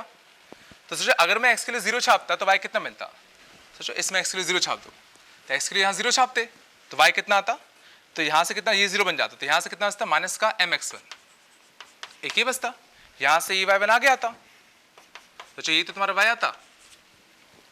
ये चला, हमने क्या किया, इस स्ट्रेट लाइन का y इंटरसेप्ट निकाला। और y इंटरसेप्ट कैसे निकालोगे, सिंपली x के लिए 0 छाप दो, तो x के लिए 0 छापोगे तो जो y मिलेगा वो इसका y इंटरसेप्ट होगा। तो हमने x के लिए सिंपली 0 छाप दिया, तो 0 छापा तो देखा कुछ ये मिला, और यही इसका y इंटरसेप्ट था। और जरा ये सोचने की कोशिश करो, ये जो हमने लिखा था ये चीज, ये सोचो इसका y इंटरसेप्ट तो लिखा हुआ है, मीन्स हमने जो एक्चुअल में c माना वो एक्चुअल में और कुछ नहीं, इस लाइन का सोचो y इंटरसेप्ट था। मीन्स ये जो इक्वेशन है y equal to mx plus c, ये सिंपली क्या होता है, इसमें ये जो c है ये सिंपली क्या होता है, इस लाइन का y इंटरसेप्ट। ये चला हमने क्या किया, हमने सिंपली क्या किया, ये जो इन जनरल स्ट्रेट लाइन की इक्वेशन थी उसमें x के लिए 0 छापी, तो उससे 0 छापने से क्या हमें y का इंटरसेप्ट मिल गया। और ये देखा था, इसको जब हमने इस फॉर्म में चेंज किया था तो ये जो c लिखा था हमने, ये एक्चुअल में और कुछ नहीं, इसका y इंटरसेप्ट ही था। मीन्स c बेसिकली क्या होता है, इस लाइन का y इंटरसेप्ट होता है, और m सिंपली क्या होता है, इस लाइन का स्लोप होता है। ठीक है, मीन्स समझना, अगर हमसे ये पूछा जाता ऐसे स्ट्रेट लाइन की इक्वेशन लिखो जिसका स्लोप कितना है, -3, और जिसका y इंटरसेप्ट कितना था, +3, तो डायरेक्टली इसकी इक्वेशन हम लोग कैसे लिख सकते हैं, y equal to mx, m क्या है इसका स्लोप, mx प्लस c क्या है इसका y इंटरसेप्ट, और y इंटरसेप्ट इसका कितना था, प्लस का 3, तो सीधा इसकी इक्वेशन कुछ ही आ जाती है। ये चला, ये क्या किया हमने, मीन्स अगर कोई स्ट्रेट लाइन अगर ऐसा होता जिसका स्लोप कितना होता, -1/2, ठीक है, और जिसका ये जो कोऑर्डिनेट होता वो कितना होता, 0, -4, ठीक है, इसका स्लोप कितना -1/2 है, और ये जो पॉइंट था वो कितना था, 0, -4 था। तो इसकी इक्वेशन अगर मान लो डायरेक्टली लिखनी है तो कितना आएगा, y equal to m, slope कितना है इसका, -1/2, तो mx प्लस c, और c क्या था इसका y इंटरसेप्ट। और सुना, इस बार जो y इंटरसेप्ट होगा वो कितना होगा, नेगेटिव का होगा, मैंने बताया था y इंटरसेप्ट सिंपली क्या होता है, वो जो कोऑर्डिनेट होता है, तो इस बार ये कितना आएगा, -4, और इसी को अगर मैं सिंप्लीफाई कर दूं तो कितनी बन जाएगी इक्वेशन, 2y प्लस x और कितना +8 इक्वल टू 0। ये ऐसा कुछ समय देखो।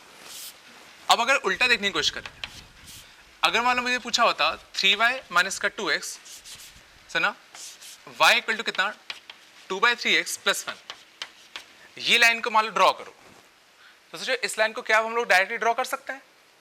तो इसको जरा कंपेयर करते हैं y equal to mx plus C पे। तो सोचो y equal to mx plus C, तो ऐसी लाइन जिसका स्लोप 2/3 है और जिसका y इंटरसेप्ट कितना है 1, y इंटरसेप्ट 1 है, मतलब किस पॉइंट से पास हो रहा है 0,1 से, और स्लोप 2/3 है। सोचो पॉजिटिव स्लोप है, पॉजिटिव स्लोप था और 45 डिग्री से कम था, तो कुछ लाइन ऐसी बनती है ना। मैं बेसिकली सर ये अप्रॉक्स लाइन है, एग्जैक्टली नहीं है, बस ये समझ में आ रहा है कि जो भी इसका स्लोप होता पक्का 45 डिग्री से कुछ कम आता, और किस पॉइंट से पास होता 0,1 से पास होता। तो ये जो फॉर्म था, इससे अब हम लोग स्ट्रेट लाइंस की इक्वेशन एक्चुअल में बनती कैसे वो डायरेक्टली सोच सकते हैं। और ये समझना काफ़ी इंपॉर्टेंट है कि सीधा अगर तुम्हें स्ट्रेट लाइन की इक्वेशन अगर हमें पता है तो उसको प्लॉट कैसे करोगे जल्दी, ठीक है, वो काफ़ी क्वेश्चंस में हेल्प मिलती है अगर हम जल्दी जल्दी कर पाए तो। और देखो जैसे मान लो होता 3y इक्वल टू कितना 5x माइनस 2, जैसे मान लो ये होता, अब हमें प्लॉट करना होता, ये जो लाइन होता कैसे दिखता, ठीक है, कोऑर्डिनेट ज्योमेट्री में, कोऑर्डिनेट इसमें है ना। तो सिंपली कैसे करेंगे, ध्यान देना, अभी इसको मैं सीधा y इक्वल टू mx से कंपेयर नहीं कर सकता, क्योंकि y equal to mx plus c में एक चीज ध्यान रखना, ये जो y होता है उसका जो कोएफिशिएंट होना चाहिए वो कितना होना चाहिए 1 होना चाहिए, बट अभी इस केस में क्या था 3 था, बट क्यों ना इसको 1 बना लेते हैं। तो 1 बनाने के सिंपली क्या करोगे, इस 3 को उधर भेज दो, ये चल गया, और एक बार तुमने ये कर दिया, अब इसको directly y equal to mx plus c, mean slope कितना है 5/3 और y इंटरसेप्ट कितना है -2/3, तो y इंटरसेप्ट -2/3 मीन कुछ यहाँ से पास होगा 0,-2/3, ठीक, कुछ नेगेटिव साइड में, और स्लोप कितना है प्लस का, और प्लस का 5/3 मीन कुछ पॉजिटिव स्लोप, कुछ ऐसा, ये चला।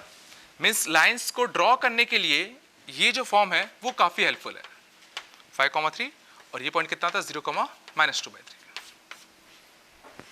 ये चला, ठीक है। तो और सर ना ये काफी जरूरी है, देखो, और इसको अगर जल्दी जल्दी करना सीख गए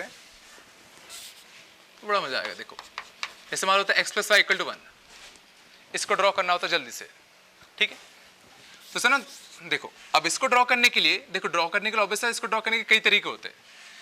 एक तो तरीका ये था, क्यों ना मैं इस स्ट्रेट लाइन के ऊपर 2 पॉइंट सर्च कर लूं। सोचो इस स्ट्रेट लाइन के ऊपर अगर मैं 2 पॉइंट्स अगर सर्च कर लूंगा तो उन दोनों पॉइंट्स को जो ज्वाइन करने वाला जो लाइन बनेगा वही बनता। और इस पे 2 पॉइंट्स सर्च करना बड़ा आसान है। एक बार क्या करो, x कोऑर्डिनेट 0 पुट कर दो, तो x कोऑर्डिनेट अगर मैं 0 पुट करता तो ये मर जाता, तो y इक्वल टू कितना आता 1, तो एक पॉइंट जिससे स्ट्रेट लाइन पास होगा वो कौन सा होगा 0,1 होगा, ठीक है। और एक पॉइंट से जो y को 0 पुट कर दो, तो y को 0 पुट करते तो x कितना आता 1, तो एक पॉइंट 1,0 से पास होगा, मीन 0,1 से पास होने वाला और 1,0 से पास होने वाला, तो पक्का ये जो स्ट्रेट लाइन होता कुछ ऐसा दिख रहा होता। ये चल रहा है। मैं स्ट्रेट लाइन को अगर हमें ड्रॉ करना है तो 2 ऑप्शन है, या तो सीधा उसको y equal to mx plus c से कंपेयर कर लो, या सिंपली उस पर 2 पॉइंट देखो, उनको ड्रॉ करो, उनको ज्वाइन कर दो, ठीक है। डिपेंड करता है किस में आसानी है।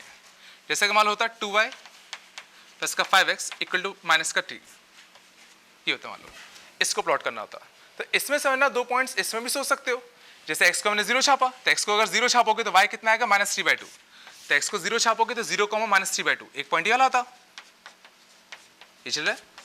एक बार y को 0 छाप दो, तो y को 0 छाप दो तो x कितना आता -3/5, तो -3/5 कुछ यहाँ पे आता, और इन दोनों को ज्वाइन कर दो, इन दोनों को ज्वाइन करते तो कुछ लाइन ऐसी बनती है, ठीक है। बट मैं generally y equal to mx plus c वाला ज़्यादा प्रेफर करता हूँ, ठीक है। बस उसमें थोड़ा सा एक दिक्कत होगी इसमें, देखो अब इसको अगर मैं y equal to mx plus c से कंपेयर करूँ तो ये ध्यान देना कि इसमें y इक्वल टू के इस साइड था, x इक्वल टू के इस साइड होना चाहिए, तो पहले तो हम लोग क्या करते हैं x को इक्वल टू को इस साइड भेजते, तो कितना हो जाता अपना ये 2y इक्वल टू कितना -5x और कितना -3, और अब हमें y का कोएफिशिएंट 1 बनाना था, तो y का कोएफिशिएंट 1 बनाना था तो कितना आएगा -5/2x और कितना 3/2। अब इसको हम लोग y equal to mx plus c से कंपेयर कर सकते हैं, और कंपेयर करते तो दिख रहा है यहाँ स्लोप नेगेटिव था और y इंटरसेप्ट भी कितना था नेगेटिव था, तो y इंटरसेप्ट नेगेटिव स्लोप भी नेगेटिव, तो कुछ इस टाइप का रहा होता। ये चला क्या हुआ, ठीक है। तो ये समझना कि अगर इसको तुम्हें y equal to mx plus c से कंपेयर करना है तो y और x दोनों इक्वल टू के अलग अलग साइड होने चाहिए, ठीक है। और कोशिश करना ये जल्दी जल्दी मन में कर सकते हैं हम लोग, ठीक ठीक है, और समझना ये जरूरी भी है।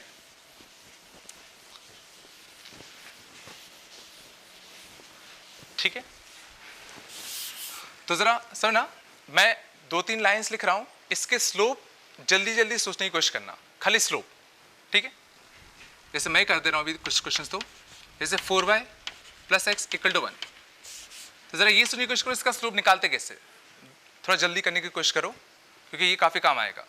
ठीक है, तो स्लोप निकालने के लिए हम लोग क्या करिए, y और x को दोनों को इक्वल टू के ऑपोजिट साइड पहुंचाना था, और y का कोएफिशिएंट क्या करना था, 1। तो सोचो मैं x को इस साइड ले जाता, x को इस साइड ले जाता, सोचो -x बनता, और इस 4 को नीचे ले आता, तो स्लोप इसका कितना आता, -1/4। और y इंटरसेप्ट के लिए सोचो कांस्टेंट टर्म और y वाला टर्म पहले से इक्वल टू के दोनों ऑपोजिट साइड थे, बस 4 का डिवाइड दे दो, तो c कितना आता है इसका, 1/4। मींस जो स्ट्रेट लाइन बनता है वो कैसा बनता है, 0 का 1/4 से पास होने वाला और नेगेटिव स्लोप का कुछ ऐसा। ये चला, ये जल्दी करोगे तभी समझ में आएगा क्या फायदा होगा। और देखो -3y + x = 1/2। सोचो स्लोप कैसे निकालते, y और x को ऑपोजिट साइड ले जाओ, तो इस x को इस साइड ले जाता, -x, -3 से डिवाइड देते, तो -x/-3 में स्लोप कितना आता, +1/3। ठीक है, y इंटरसेप्ट के लिए क्या करो, दोनों पहले से ऑपोजिट थे, इक्वल टू के दोनों इधर उधर थे, बस -3 का डिवाइड देना था, तो c कितना आता, -1/6। तो लाइन कैसे बनती, y इंटरसेप्ट कितना, -1/6, मतलब कुछ नीचे की साइड, और स्लोप कितना, पॉजिटिव का, मींस कुछ ऐसा। ये चला, ठीक है। जैसे मान लो होता 4y = -2x, 4y + 1 = -2x, मान लो ये होता, तो स्लोप कैसे निकालते, y और x पहले से ऑपोजिट साइड थे, बस y का कोएफिशिएंट क्या कर लो, 1 बना लो, तो 1 बनाने के लिए इस 4 को नीचे भेजते तो x का कोएफिशिएंट कितना था, -2/4, -2/4 में सिंपली कितना था स्लोप, -1/2, तो स्लोप नेगेटिव आ गया। अब y इंटरसेप्ट के लिए सिंपली क्या करोगे, कांस्टेंट को और y को ऑपोजिट साइड भेजना पड़ेगा, तो इस 1 को इस साइड भेजते, -1, 4 का डिवाइड देते, मींस कितना, -1/4, तो स्लोप नेगेटिव का 1/2 और y इंटरसेप्ट -1/4, मींस लाइन कैसी बनती, कुछ ऐसी बनती। ठीक है, होप सो ये समझ में आया होगा हम लोग कैसे कर रहे हैं जल्दी जल्दी। ठीक है, ठीक, तो मैं 3-4 लाइन लिख रहा हूं, कोशिश करना इसका, इनको जल्दी जल्दी प्लॉट करने की कोशिश करना, जैसे मैं कर रहा था ये 3 क्वेश्चन में, वैसे जल्दी करने की कोशिश करना। ठीक है, 2y + x = 7, -x + 5y, -1 = 0, 4y - 7x + 3 = 0। ठीक है, मान लो इनको हमें जल्दी प्लॉट करना होता। ठीक है, करो, 2 मिनट है तुम्हारे पास, 2 मिनट का टाइम लो, इसको सॉल्व करने की कोशिश करो। ठीक है, देखना पहले वाले में x को साइड देखो, y इधर था, x को साइड ले जाते, -1/2, तो स्लोप कितना आ गया इसका, -1/2, तो स्लोप -1/2 आ गया। y इंटरसेप्ट कितना आता, 7/2, तो y इंटरसेप्ट कितना आता इसका, 7/2 आता, तो लाइन कैसे बनती, 7/2 से पास होने वाला और नेगेटिव स्लोप का लाइन कुछ कैसे बनती, ऐसी। ठीक है, अगला इसका, तो x को साइड ले जाओ, तो x को साइड ले जाते, 5 से डिवाइड देते, तो स्लोप कितना आता है इसका, 1/5। y इंटरसेप्ट के लिए 1 को साइड ले जाते, 5 से डिवाइड देते, स्लोप कितना, सॉरी y इंटरसेप्ट कितना आता, 1/5, तो स्लोप भी 1/5, y इंटरसेप्ट भी 1/5, लाइन कैसे बनती, कुछ ऐसे। इस वाले केस में 7x को साइड ले जाते, 4 से डिवाइड देते, तो स्लोप कितना आता, 7/4, तो स्लोप कितना आया, 7/4। c के लिए कितनी आती, तो 3 को साइड ले जाते, तो -3/4, तो c कितना आता, -3/4। ठीक है, तो y intercept negative, slope positive, कुछ कैसा आता, ऐसा। ठीक है, ये आगे समझ में आएगा हम लोग क्यों कर रहे हैं ऐसा। ठीक है, अगला समझना, अगला देखना, अगर मान लो सिंपली से ना 2 लाइन्स अगर पैरेलल होते है ना, 2 लाइन्स अगर पैरेलल हैं, इसका स्लोप अगर मैं कहूं अगर m1 होता, इसका स्लोप अगर m2 होता, ना 2 लाइन्स अगर पैरेलल होते, तो सिंपली मैं कह सकता हूं कि ये जो m1 होगा वो m2 के बराबर होगा। अच्छा, बिल्कुल कॉमन सेंस है कि सोचो अगर दोनों लाइन्स अगर पैरेलल हैं, तो दोनों का सोचो जो हॉरिजॉन्टल से जो एंगल ऑफ इंक्लिनेशन होता सेम होता, तभी तो दोनों पैरेलल होते, और दोनों का अगर एंगल ऑफ इंक्लिनेशन अगर सेम होगा तो उनका tan भी सेम होगा, तो इसका स्लोप tan थीटा आता, इसका भी स्लोप tan थीटा आता, मीन्स m1 और m2 दोनों तुम्हारे कैसे होते हैं, बराबर होते हैं। लोग कॉमन सेंस सोचो, दो लाइंस अगर पैरेलल होंगे तो दोनों का स्लोप बराबर होंगे, तो m1 सिंपली कितना आता है, m2 के बराबर आता। ठीक है, अगला समझना, अगर दो लाइंस अगर आपस में परपेंडिकुलर है, ठीक है, इसका स्लोप अगर m1 था, इसका स्लोप अगर कितना था, m2 था, ध्यान देना अच्छे से, इसका स्लोप m1 है, इसका स्लोप m2 है, और दोनों आपस में कैसे हैं, परपेंडिकुलर हैं। तो इस बार मान लो अगर मुझे दोनों के स्लोप में अगर रिलेशन निकालना होता, जैसे इस केस में तो क्या दोनों का स्लोप बराबर आ गए, इस केस में अगर मुझे दोनों के साथ अगर रिलेशन निकालना होता तो समझना, सोचो इसका अगर ये एंगल अगर थीटा होता तो सोचो इसका जो स्लोप आता बेसिकली कितना आता, m1 बेसिकली कितना आता, tan थीटा आता। ये चला ना, इस लाइन का अगर एंगल ऑफ इंक्लिनेशन अगर थीटा होता तो इसका स्लोप tan थीटा होता। तो जो ये थीटा, ये 90, तो ये कितना होता, 90 माइनस थीटा होता। ये चला, और ये अगर 90 माइनस थीटा होता तो सोचो ये एंगल कितना होता, 180 में से 90 माइनस थीटा माइनस कर दो, इससे एंगल कितना होता, 90 प्लस थीटा होता। ये कुछ आ रहा है में, मीन्स इसका जो स्लोप होता है m2 का, वो स्लोप कितना आता है, tan ऑफ ये एंगल, और tan ऑफ ये एंगल कितना आता, tan ऑफ कितना, 90 प्लस थीटा। ये आ रहा है सब क्वेश्चन में, ठीक है। और tan ऑफ 90 प्लस थीटा, ये समझना, ये देखना, ये सिंपली क्या है, ये सिंपली किस करार होता है तुम्हारा, माइनस का cot थीटा। ठीक है, तो tan ऑफ 90 प्लस थीटा तुम्हारा क्या होता है, माइनस cot थीटा करार होता। मीन्स इसका स्लोप अगर tan थीटा होता तो इसका स्लोप तुम्हारा कितना आता, माइनस cot थीटा आता। ठीक है, और ये तो पता ही होगा कि tan और cot आपस में एक दूसरे के रेसिप्रोकल होते हैं, और रेसिप्रोकल होते हैं means tan theta into cot theta 1 होता। मीन्स अगर मैं m1 और m2 का अगर मैं प्रोडक्ट करूंगा, सोचो अगर मैं m1 और m2 का अगर मैं प्रोडक्ट करता, वो कितना आता, एक tan थीटा आता, एक माइनस का cot थीटा आता, और ये कितना आएगा तुम्हारा, माइनस का 1। मीन्स दो लाइंस अगर आपस में परपेंडिकुलर हैं तो उनके जो स्लोप्स के बीच का जो रिलेशन होगा वो कुछ कैसा होगा, ऐसा होगा। m1 m2 का जो प्रोडक्ट आएगा वो तुम्हारा कितना आएगा, -1 आएगा। तो बेसिकली तुम्हें ये दो रिजल्ट्स याद रखना है कि दो लाइंस का स्लोप अगर पैरेलल है तो दोनों का स्लोप बराबर होगा, दो लाइंस अगर आपस में परपेंडिकुलर है तो उनके जो स्लोप का जो प्रोडक्ट होगा वो कितना होगा, -1। मीन्स अगर एक लाइन अगर ऐसा है जिसका स्लोप कितना है, 3 है, तो इसका जो परपेंडिकुलर लाइन होगा उसका जो स्लोप होगा मान लो कुछ k होता, और ये के ऐसा होना चाहिए था कि इन दोनों के स्लोप का प्रोडक्ट मींस 3 इंटू के शुड बी इक्वल टू कितना, -1, मींस के इज इक्वल टू कितना, -1/3। और सुना, ये सब करने की जरूरत नहीं है, डायरेक्टली समझ में आना चाहिए। इसका स्लोप 3 है, ऐसा नंबर जिसको मल्टीप्लाई करने में -1 आ जाए तो -1/3 होगा। इसका रेसिप्रोकल और एक नेगेटिव लगा दो, इसका रेसिप्रोकल 1/3 और एक नेगेटिव चिपकाते, मींस कितना, -1/3। ठीक है, मींस अगर एक लाइन है जिसका स्लोप कितना है, -1/2 है, तो इसके परपेंडिकुलर लाइन, तो इसका रेसिप्रोकल 1/2 का 2, और इस पे एक नेगेटिव मतलब पॉजिटिव, मींस कितना आता, +2। समझ गए ये एक चीज। दूसरी चीज समझना, अभी इसको याद कर लेना कि सिंपली अगर समझना दो लाइंस अगर है, दो लाइंस अगर होते, एक का स्लोप अगर m1 होता है, एक का स्लोप अगर m2 होता, तो इनके बीच का जो एक्यूट एंगल होगा थीटा, ध्यान देना एक्यूट एंगल, वो जो तुम्हारा आएगा वो tan थीटा जो आएगा वो बराबर होता है m1 minus m2 upon 1 plus m1 m2, वो इस करार होगा।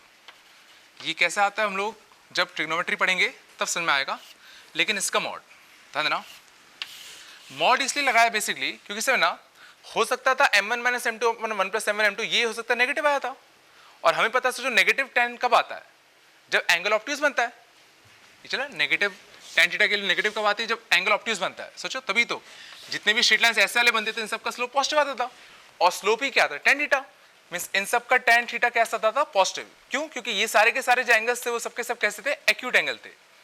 बट अगर सोचो स्ट्रेट लाइंस अगर कुछ अगर ऐसी बनती थी तो इन सब का सोचो स्लोप कैसा आता था, नेगेटिव, और स्लोप नेगेटिव मींस क्या, इनका जो tan आता था वो नेगेटिव आता था। क्यों, क्योंकि इनके जो एंगल ऑफ इंक्लिनेशन होते थे वो तुम्हारे कैसे होते थे, ऑब्ट्यूज। मतलब tan एक्यूट एंगल में पॉजिटिव देता है, ऑब्ट्यूज एंगल में नेगेटिव देता है, और चूंकि हम लोग एक्यूट एंगल की बात कर रहे हैं तो ये हमेशा पॉजिटिव आना चाहिए, इसलिए हमने सिंपली क्या कर दिया, इसको एक मॉड लगा दिया। ठीक है, तो बस इस फॉर्मूले को भी याद कर लो, ये जब ट्रिग्नोमेट्री आएगा या जब हम लोग स्ट्रेट लाइंस पढ़ेंगे तो हम देखेंगे कि कैसा आता है। ठीक है, अब इसको बस याद कर लो। तो ये तीन चीज़ समझना, याद रखना। ठीक है, देखना कुछ हम लोग समझना ट्रायंगल की प्रॉपर्टीज देखते हैं। पहला समझना, अगर मान लो कोई ट्रायंगल होता, ये मेरे हिसाब से पता होना चाहिए कि अगर उसके 3 कोऑर्डिनेट्स होते मान लो x1 y1 x2 y2 और कितना x3 y3, ठीक है। पहले चीज तो ये, इसका जो सेंट्रॉइड आता है, सेंट्रॉइड उसके कोऑर्डिनेट्स कितने आते हैं x1 plus x2 plus x3 y3 और कितना y1 plus y2 plus y3 y3, कुछ ही आते हैं अपने। ये तो सबको पता ही होगा कि सिंपली अगर कोई ट्रायंगल है जिसके वर्टाइसेस के कोऑर्डिनेट्स क्या है x1 y1 x2 y2 और x3 y3, तो सीधा उसका जो सेंट्रॉइड आएगा, तो सेंट्रॉइड के कोऑर्डिनेट्स सीधा कितना आता है x1 plus x2 plus x3 y3 and y1 plus y2 plus y3 y3, ये आते हैं। और सेंट्रॉइड बेसिकली होता क्या है, मीडियंस का पॉइंट ऑफ इंटरसेक्शन, मीडियंस का point of intersection. Medians basically क्या होता है, जो इस वर्टेक्स से स्टार्ट होगा और अपने ऑपोजिट वर्टेक्स को मिड पॉइंट पे कट करेगा। तो समझो जो इस वर्टेक्स से स्टार्ट होगा और इसके ऑपोजिट वर्टेक्स को मिड पॉइंट पे कट करे, तो कुछ ऐसा। इस वर्टेक्स से स्टार्ट हो इसके मिड पॉइंट पे कट करे, कुछ ऐसा। इस वर्टेक्स से स्टार्ट हो इसके मिड पॉइंट पे कट करे, कुछ ऐसा, ठीक है। तो ये जो होता है, ये क्या होता है, इसका सेंट्रॉइड होता है, ठीक है। मीन सिंपली क्या, मीडियंस का पॉइंट ऑफ इंटरसेक्शन, ठीक है। तो मीडियन सिंपली क्या होता है, जो इस वाले वर्टेक्स स्टार्ट होगा और अपने ऑपोजिट वर्टेक्स को मिड पॉइंट पे कट करेगा, ये समझ तुम्हारा क्या होता है, सेंट्रॉइड। अगला समझना क्या होता है तुम्हारा, सरकमसेंटर। सरकमसेंटर सिंपली क्या होता है, point of intersection of perpendicular bisectors. सुना, जो तुम्हारे परपेंडिकुलर बाइसेक्टर्स होते उनका जो पॉइंट ऑफ इंटरसेक्शन होगा उसको हम लोग सरकमसेंटर कहते हैं। जैसे मान लो ये तुम्हारा कोई ट्रायंगल होता, ठीक है। अब सुना, परपेंडिकुलर बाइसेक्टर, तो परपेंडिकुलर बाइसेक्टर सिंपली क्या होता है, इस लाइन का परपेंडिकुलर बाइसेक्टर मींस जो इस लाइन को बाइसेक्ट भी करे और इस लाइन के परपेंडिकुलर भी हो। तो इस लाइन को जो बाइसेक्ट करे मींस पक्का इसके मिड पॉइंट से पास होगा, और इसके परपेंडिकुलर भी हो मींस कुछ कैसा, ऐसा। इस वाली साइड का परपेंडिकुलर बाइसेक्टर मींस इन दोनों को जो बाइसेक्ट करे, तो इन दोनों को जो बाइसेक्ट करे कुछ यहाँ पे, और इस लाइन के परपेंडिकुलर भी हो मींस कुछ ऐसा। इन दोनों लाइन का परपेंडिकुलर बाइसेक्टर, इस लाइन का सॉरी, तो जो इसको बाइसेक्ट भी करेगा, ठीक है, और इसके परपेंडिकुलर भी होगा मींस कुछ कैसा, ऐसा। और इनका जो पॉइंट ऑफ इंटरसेक्शन होता है वो तुम्हारे क्या कहलाता है, सरकमसेंटर। ये चलो ना, इसका कोऑर्डिनेट इतना अच्छा नहीं आता तो अभी हम लोग इसको नहीं लिख रहे, बाद में इसका फॉर्मूला पढ़ेंगे, गंदा सा होता है, ठीक है। बस इसको याद कर लो, ये सिंपली क्या होता है, परपेंडिकुलर बाइसेक्टर्स का पॉइंट ऑफ इंटरसेक्शन, ठीक है। इसको हमने क्या नाम दिया, सरकमसेंटर, ठीक है। अगला समझना होता है अपना, अगला होता है अपना ऑर्थोसेंटर।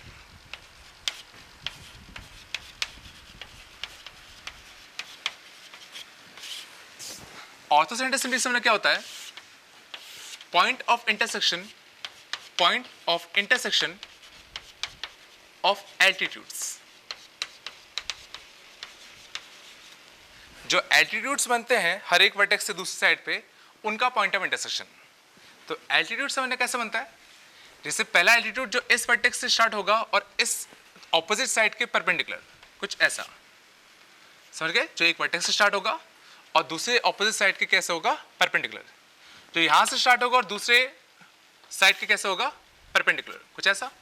जो यहां से स्टार्ट होगा और दूसरी साइड के कैसे होगा, परपेंडिकुलर, कुछ ऐसा। और इनका जो पॉइंट ऑफ इंटरसेक्शन आता है इसको हम लोग क्या नाम देते हैं, ऑर्थोसेंटर। और इसको हम लोग जनरली किससे डिनोट करते हैं, कैपिटल एस से। ये समझा, ठीक है। तो ये बिल्कुल अच्छे से याद होना चाहिए। हाँ, एक और देख लो, अगला होता है अपना इंसेंटर, ठीक है। इंसेंटर बेसिकली क्या होता है अपना, incentre is equal point of intersection of angle bisectors. Point of intersection of कितना, एंगल बाइसेक्टर्स। तो जो एंगल बाइसेक्टर्स होते हैं उनका जो पॉइंट ऑफ इंटरसेक्शन आता है उसको हम लोग क्या नाम देते हैं, इंसेंटर, ठीक है। तो इंसेंटर बेसिकली क्या होगा, ये जो एंगल होता है इसका बाइसेक्टर, तो इस एंगल का बाइसेक्टर कुछ ऐसा होता, सोचो, जो इन दोनों को बराबर बांटे। इस वाले एंगल का बाइसेक्टर कुछ ऐसा होता जो इसको बराबर बांटे।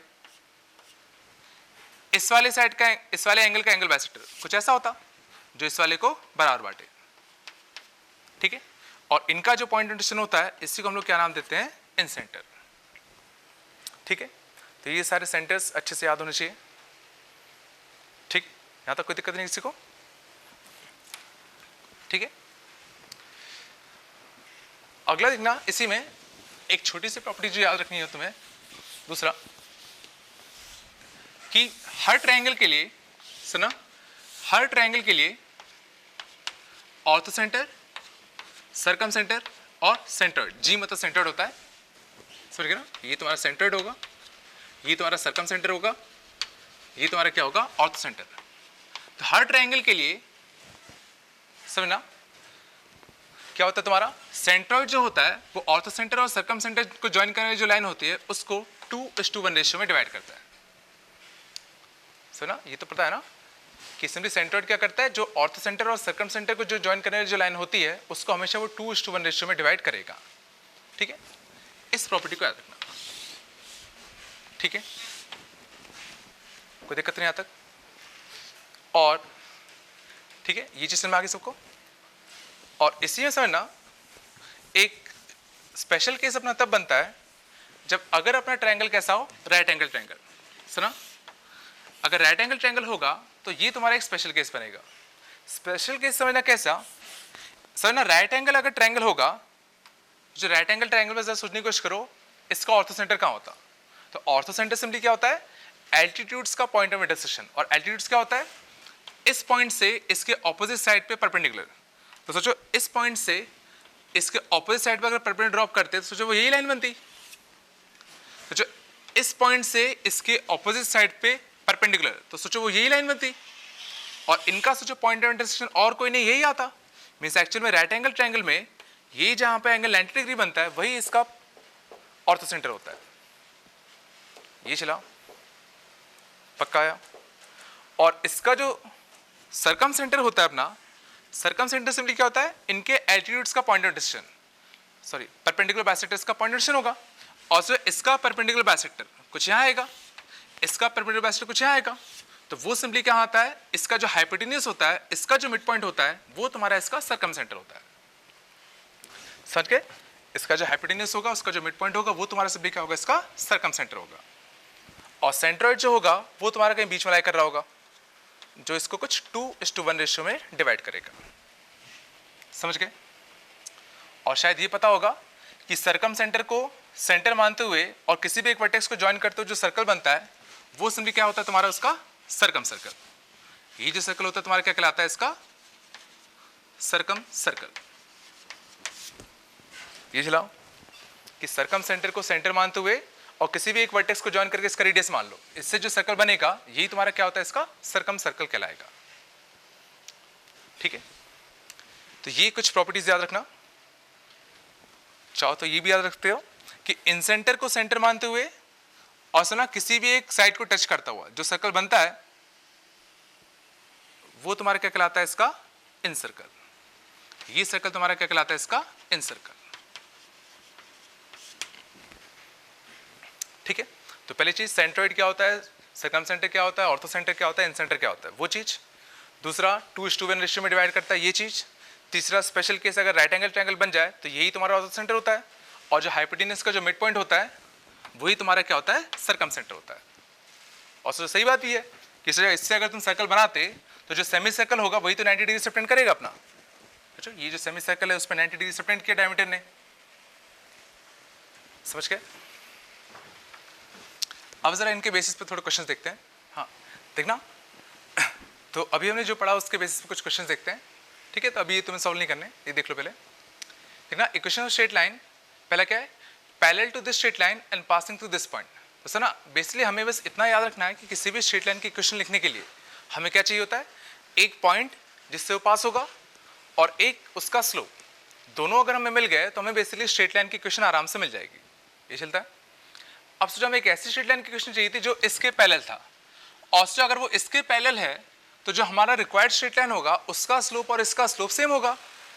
तो क्यों ना मैं इसका स्लोप निकाल लूं, तो मुझे अपनी वाली लाइन का स्लोप मिल जाएगा। तो इस वाली लाइन का स्लोप कितना है, तो वो कैसे निकालेंगे, y और x को अपोजिट साइड ले जाओ, तो इस 2y को इस साइड ले जाते, 2 से नीचे डिवाइड देते। तो इस लाइन का जो स्लोप है वो तुम्हारा कितना दिख रहा है, 3/2। तो जो हमारे वाले लाइन होगा उसका स्लोप भी 3/2 होगा। तो स्लोप 3/2 होगा और इस पॉइंट से पास होगा, तो डायरेक्टली सोचो हम उसकी इक्वेशन लिख सकते हैं, कितना आएगा y minus y1 equal to m times of 3/2 times of कितना x माइनस x1 मीन्स कितना x माइनस का 6। पहला चला, इसके पैरेलल था तो इसका जो स्लोप होगा वो इसका स्लोप होता, तो स्लोप मिल गया, पॉइंट मिल गया, तो पॉइंट और स्लोप दोनों मिल गए तो हमें स्ट्रेट लाइन की इक्वेशन मिल जाएगी। ठीक है, अगला जो इस वाले स्ट्रेट लाइन के परपेंडिकुलर होगा और जिसका y इंटरसेप्ट कितना होगा -3, जैसे ना y इंटरसेप्ट -3 है तो ये सिंपली क्या होता है कि उस लाइन ने सर ना 0, -3 इस पॉइंट से पास हो रहा होगा, मीन्स एक पॉइंट जो स्ट्रेट लाइन पर लाई कर रहा है हमें वो पता है, अब बस स्लोप और मिल जाए तो बस काम बन जाएगा।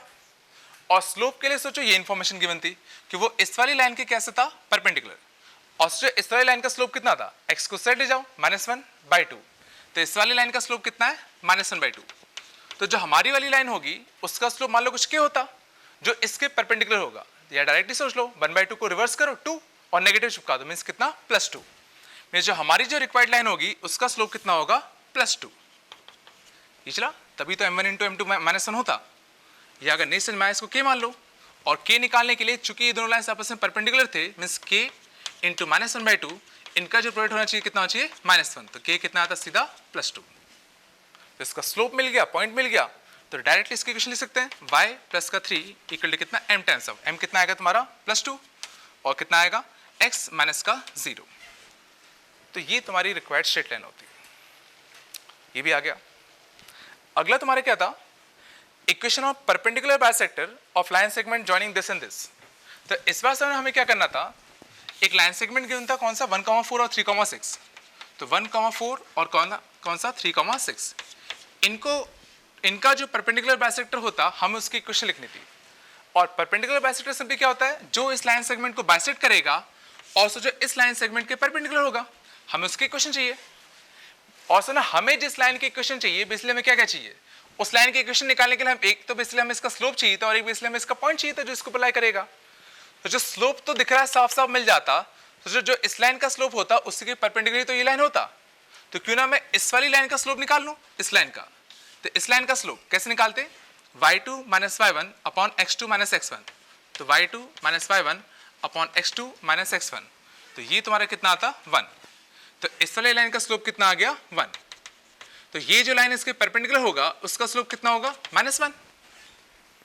मीन्स हमें रिक्वायर्ड लाइन का स्लोप तो मिल गया, बस एक पॉइंट और चाहिए था, और पॉइंट अच्छी बात ये है कि सोचो वो इन दोनों को बाइसेक्ट करेगा तो इन दोनों के मिड पॉइंट से पास होगा, और इन दोनों का मिड पॉइंट सोचो x1 प्लस x2/2 ये तो पता होगा ना, तो x1 प्लस x2/2 तो 1 प्लस 3/2 कितना आएगा 2, y1 प्लस y2/2 तो कितना आएगा 5, तो पॉइंट भी मिल गया तो कितना होता 2,5, और पॉइंट मिल गया, स्लोप मिल गया, तो इक्वेशन कितनी आती है इसकी y माइनस का 5 इक्वल टू कितना -1 टाइम्स ऑफ कितना x माइनस का कितना 2, कुछ ये इक्वेशन आ जाती है। ठीक है, होप से इसमें कोई दिक्कत नहीं होगी पहले सेट ऑफ क्वेश्चंस में। ठीक है, देखना, हाँ देखना अभी तक हमने जितना पढ़ा उसके बेसिस पे हाँ इसको सॉल्व करने की कोशिश करते हैं। ठीक है, पहले देखना क्या था, find equation of straight line, ऐसा तुम लोगों को नहीं करना, बस देखो भी मैं कैसे सॉल्व कर रहा हूँ। Find equation of straight line with slope 3 and including an area of 6 square units with coordinate axis, means ऐसी स्ट्रेट लाइन जिसका स्लोप कितना हो 3 हो और जिसने कोऑर्डिनेट एक्सिस के साथ कितना एरिया इंक्लोज किया हो 6 स्क्वायर यूनिट्स का एरिया इंक्लोज किया हो। ये चल रहा है, मीन्स इस ट्रेन कुछ ऐसा होता है इसका स्लोप 3 होता और ये जो एरिया उसने इंक्लोज किया होता ये कितने का होना चाहिए था 6 स्क्वायर यूनिट्स का होना चाहिए था। देखते हैं, तो पहले तो समझना मैं ये कह रहा हूँ, देखो कैसे करते हैं, तो मैं ये कह रहा हूँ समझना कि अगर सिंपली समझना किसी लाइन का अगर स्लोप अगर 3 है, ठीक है, तो अगर ये से नहीं कुछ करना, ये लेंथ अगर सोचो अगर a होता तो सोचो मैं कह रहा हूं ये जो लेंथ होता वो 3a होता। ये चला, ये सोचो किसी लाइन का अगर स्लोप अगर 3 इसका मतलब क्या था, x में 1 जाने पे y में 3 का चेंज आता, तो सोचो अगर मैं यहां से अगर इस पॉइंट से अगर मैं यहां तक अगर x में अगर a गया तो y में 3 गुना चेंज आएगा, तो y में कितने का चेंज आता 3a का चेंज आता। ये चला, और सोचो एरिया ऑफ ट्रायंगल बेसिकली क्या होता, एरिया ऑफ ट्रायंगल कितना होता है हाफ बेस, बेस कितना था a, हाइट कितना था 3a। ये चला, बट ये चीज समझने की कोशिश करना, ये एक मॉड आएगा, कि चूंकि हम लोग एरिया की बात कर रहे हैं तो सोचो ये प्लस का आ जाए या माइनस का आ जाए, हमें एरिया तो पॉजिटिव ही काउंट करते हैं हमेशा। ये चला तो हाफ बेस इनटू हाइट, और इसका जो मॉड होगा ये तुम्हारा कितना आना चाहिए था, 6 के बराबर होना चाहिए था। और इसको जरा सोचने की कोशिश करना, वैसे जरूरत नहीं थी इसकी, तो ये कितना जाएगा अपना 3a² इक्वल टू कितना 6, है ना, चूंकि ये स्क्वायर बन गया तो वैसे ही पॉजिटिव होगा। ठीक है, तो यहां से कितना आता है a का स्क्वायर इक्वल टू कितना +4, मीन्स a इक्वल टू कितना +-2। और जरा ये सोचने की कोशिश करना, a की तुम्हारी 2 वैल्यूज मिली। पहले चला हमने मॉड क्यों लिया था, मॉड हमने इसलिए लिया था चूंकि एरिया हमेशा पॉजिटिव होता है और हो सकता था a नेगेटिव हो जाए। ठीक है, ये चला मैं क्या कह रहा हूँ, a तो सिंपली हमेशा ये कोऑर्डिनेट माना था ना, तो ये कोऑर्डिनेट हो सकता है नेगेटिव होता अपना, तो ये कोऑर्डिनेट अगर हमने a माना था, ये कोऑर्डिनेट हमने 3 माना था, हो सकता है a नेगेटिव हो जाए। ठीक है, तो इसलिए हमने सिंपली यहाँ क्या यूज किया, मॉड। ठीक है, और यहाँ से हमने सॉल्व करने पे हमने देखा कि a के लिए +-2 2 मिली, और +-2 2 मिली, इसका मतलब सिंपली क्या है, एक a का कोऑर्डिनेट +2 भी हो सकता था, एक a का कोऑर्डिनेट -2 भी हो सकता था। तो जो अगर एक a का कोऑर्डिनेट अगर -2 होता तो a -2 मीन्स कितना, ये जो कोऑर्डिनेट होता है x वाला वो कितना होता -2, ये कितना होता 3 गुना मीन्स कितना 6, ये तो होता। तो एक स्ट्रेट लाइन सोचो ऐसे ही मिलती जिसने एरिया यहाँ पे इंक्लूड किया था 6 का, और एक बार सोचो क्या होता, एक बार जो x कोऑर्डिनेट मिला वो कितना का मिला तुम्हारा +2 का, तो कुछ ऐसा, और स्लोप +3 का कुछ ऐसा। और सही बात है, ये भी तो सोचो जो एरिया इंक्लोज करता वो भी तो 6 का ही करता। मीन्स जरा ये सुनने की कोशिश करो, वो स्ट्रेट लाइन जिसका स्लोप 3 है और जिसने कोऑर्डिनेट एक्सिस के साथ समझना 6 स्क्वायर यूनिट्स का एरिया इंक्लोज किया होगा, ऐसे तुम्हारे 2 स्ट्रेट लाइन्स होते, एक ऊपर की साइड एक नीचे की साइड। ये फील कर पा रहे हो मैं क्या कह रहा हूँ, कि ऐसे 2 स्ट्रेट लाइन्स होते, मीन्स ऐसे 2 आंसर आ सकते थे पॉसिबल, और चूंकि ऐसे 2 पॉसिबल आंसर आ सकते थे तो दोनों की इक्वेशन लिख सकते हैं हम लोग। तो दोनों का देखो स्लोप तो 3 है, ये किस पॉइंट से पास हो रहा है -2,0 से, ये किस पॉइंट से पास हो रहा है 2,0 से। तो इस वाले स्ट्रेट लाइन की इक्वेशन कैसे लिखते, y - y1, तो y - y1 0, सॉरी ना y - 0 इक्वल टू m कितना था 3, x - x1, तो पहले स्ट्रेट लाइन ये वाली होती, और जो दूसरी स्ट्रेट लाइन होती ये वाली, जो किस पॉइंट से पास हो रहा है +2,0 से, तो +2,0 से पास होगा और स्लोप 3 का, तो कितना आता y - 0 इक्वल टू कितना, स्लोप कितना 3, x माइनस का कितना 2। तो ये 2 पॉसिबल आंसर्स इसके हो सकते थे। ये चला, ठीक है, तो ये तुम्हारा पहला था। अगला लिखते हैं, हटा रहा हूं है ना, लिख लेना पॉज करके। अगले ना, अगले में देखो, अगले में क्या था, ये सिंपली एक सर्कल था जिसका रेडियस तुम्हारा कितना था 5 का, सिंपली एक सर्कल था जिसका रेडियस तुम्हारा कितने का था 5 का था, और इस सर्कल के ऊपर सिंपली एक पॉइंट हमें गिवन था 3,4, ठीक है, और हमसे ये पूछा गया था इस पे जो टेंजेंट बनता उसकी इक्वेशन क्या होगी। ठीक है, 3,4 पे इस सर्कल पे जो टेंजेंट बनता हमें ये पता करना था उसकी इक्वेशन क्या होगी, और हमने जितना पढ़ा है खाली उसी से अभी तक। तो सर ना इससे हम ये सोच सकते हैं, सोचो ये जो टेंजेंट होगा, सोचो देखो बेसिकली हमें इस टेंजेंट की इक्वेशन चाहिए, तो इस टेंजेंट की हमें इक्वेशन चाहिए, तो सोचो किसी लाइन की इक्वेशन चाहिए, टेंजेंट बेसिकली एक लाइन ही तो है, और लाइन की इक्वेशन चाहिए मींस क्या चाहिए, हमें इस लाइन पे एक पॉइंट चाहिए था और एक स्लोप चाहिए था। तो जो पॉइंट तो पता है 3,4, बस इसका स्लोप और मिल जाता तो काम बन जाता, और स्लोप सोचो हमें पता है, सोचो वो इस लाइन के परपेंडिकुलर होगा। सोचो 0,0 और 3,4 लाइन को ज्वाइन करते तो सोचो ये उसी के तो परपेंडिकुलर होता, और 0,0 और 3,4 को जो ज्वाइन करने वाली जो लाइन होगी उसका स्लोप हम लोग आराम से निकाल सकते हैं।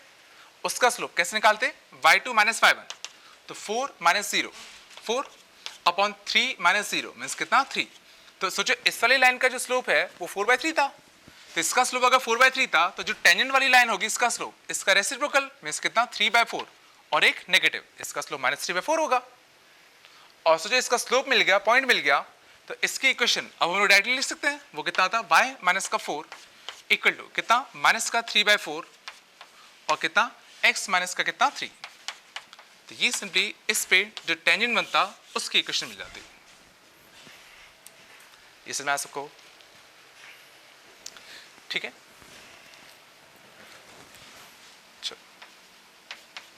चलो आगे चलते हैं, ठीक है, ये आगे सबको ना, अगला देखते हैं। अगले में देखना, अगला काफी अच्छा था, अगला देखना क्या था, ये कितना था 6 था ना शायद, ठीक है, find number of integral values of k, सो ना सच दैट, ठीक है, such that 0, k lies inside the triangle formed by the lines this and this. Means in तीनों लाइन से जो बनने वाला जो ट्रायंगल बनता, सुना, इन तीनों लाइन से जो बनने वाला ट्रायंगल बनता, उसके अंदर 0, k टाइप के ऐसे कितने इंटीग्रल पॉइंट्स होते हैं, ठीक है। तो सबसे पहले काम हम लोग क्या करते हैं, ये जो 3 लाइन्स हैं इनको प्लॉट करने की कोशिश करते हैं, वो भी जल्दी जल्दी, ठीक है। जरा देखते हैं। तो सुना, पहले लाइन का सुना, ये 3y + x था, सॉरी, है ना।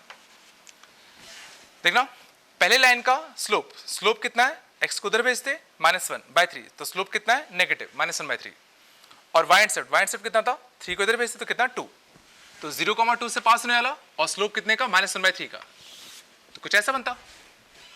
इसलिए सबको -1/3 स्लोप का, और कितना, 0, 2 से पास होने वाला, कोई दिक्कत नहीं।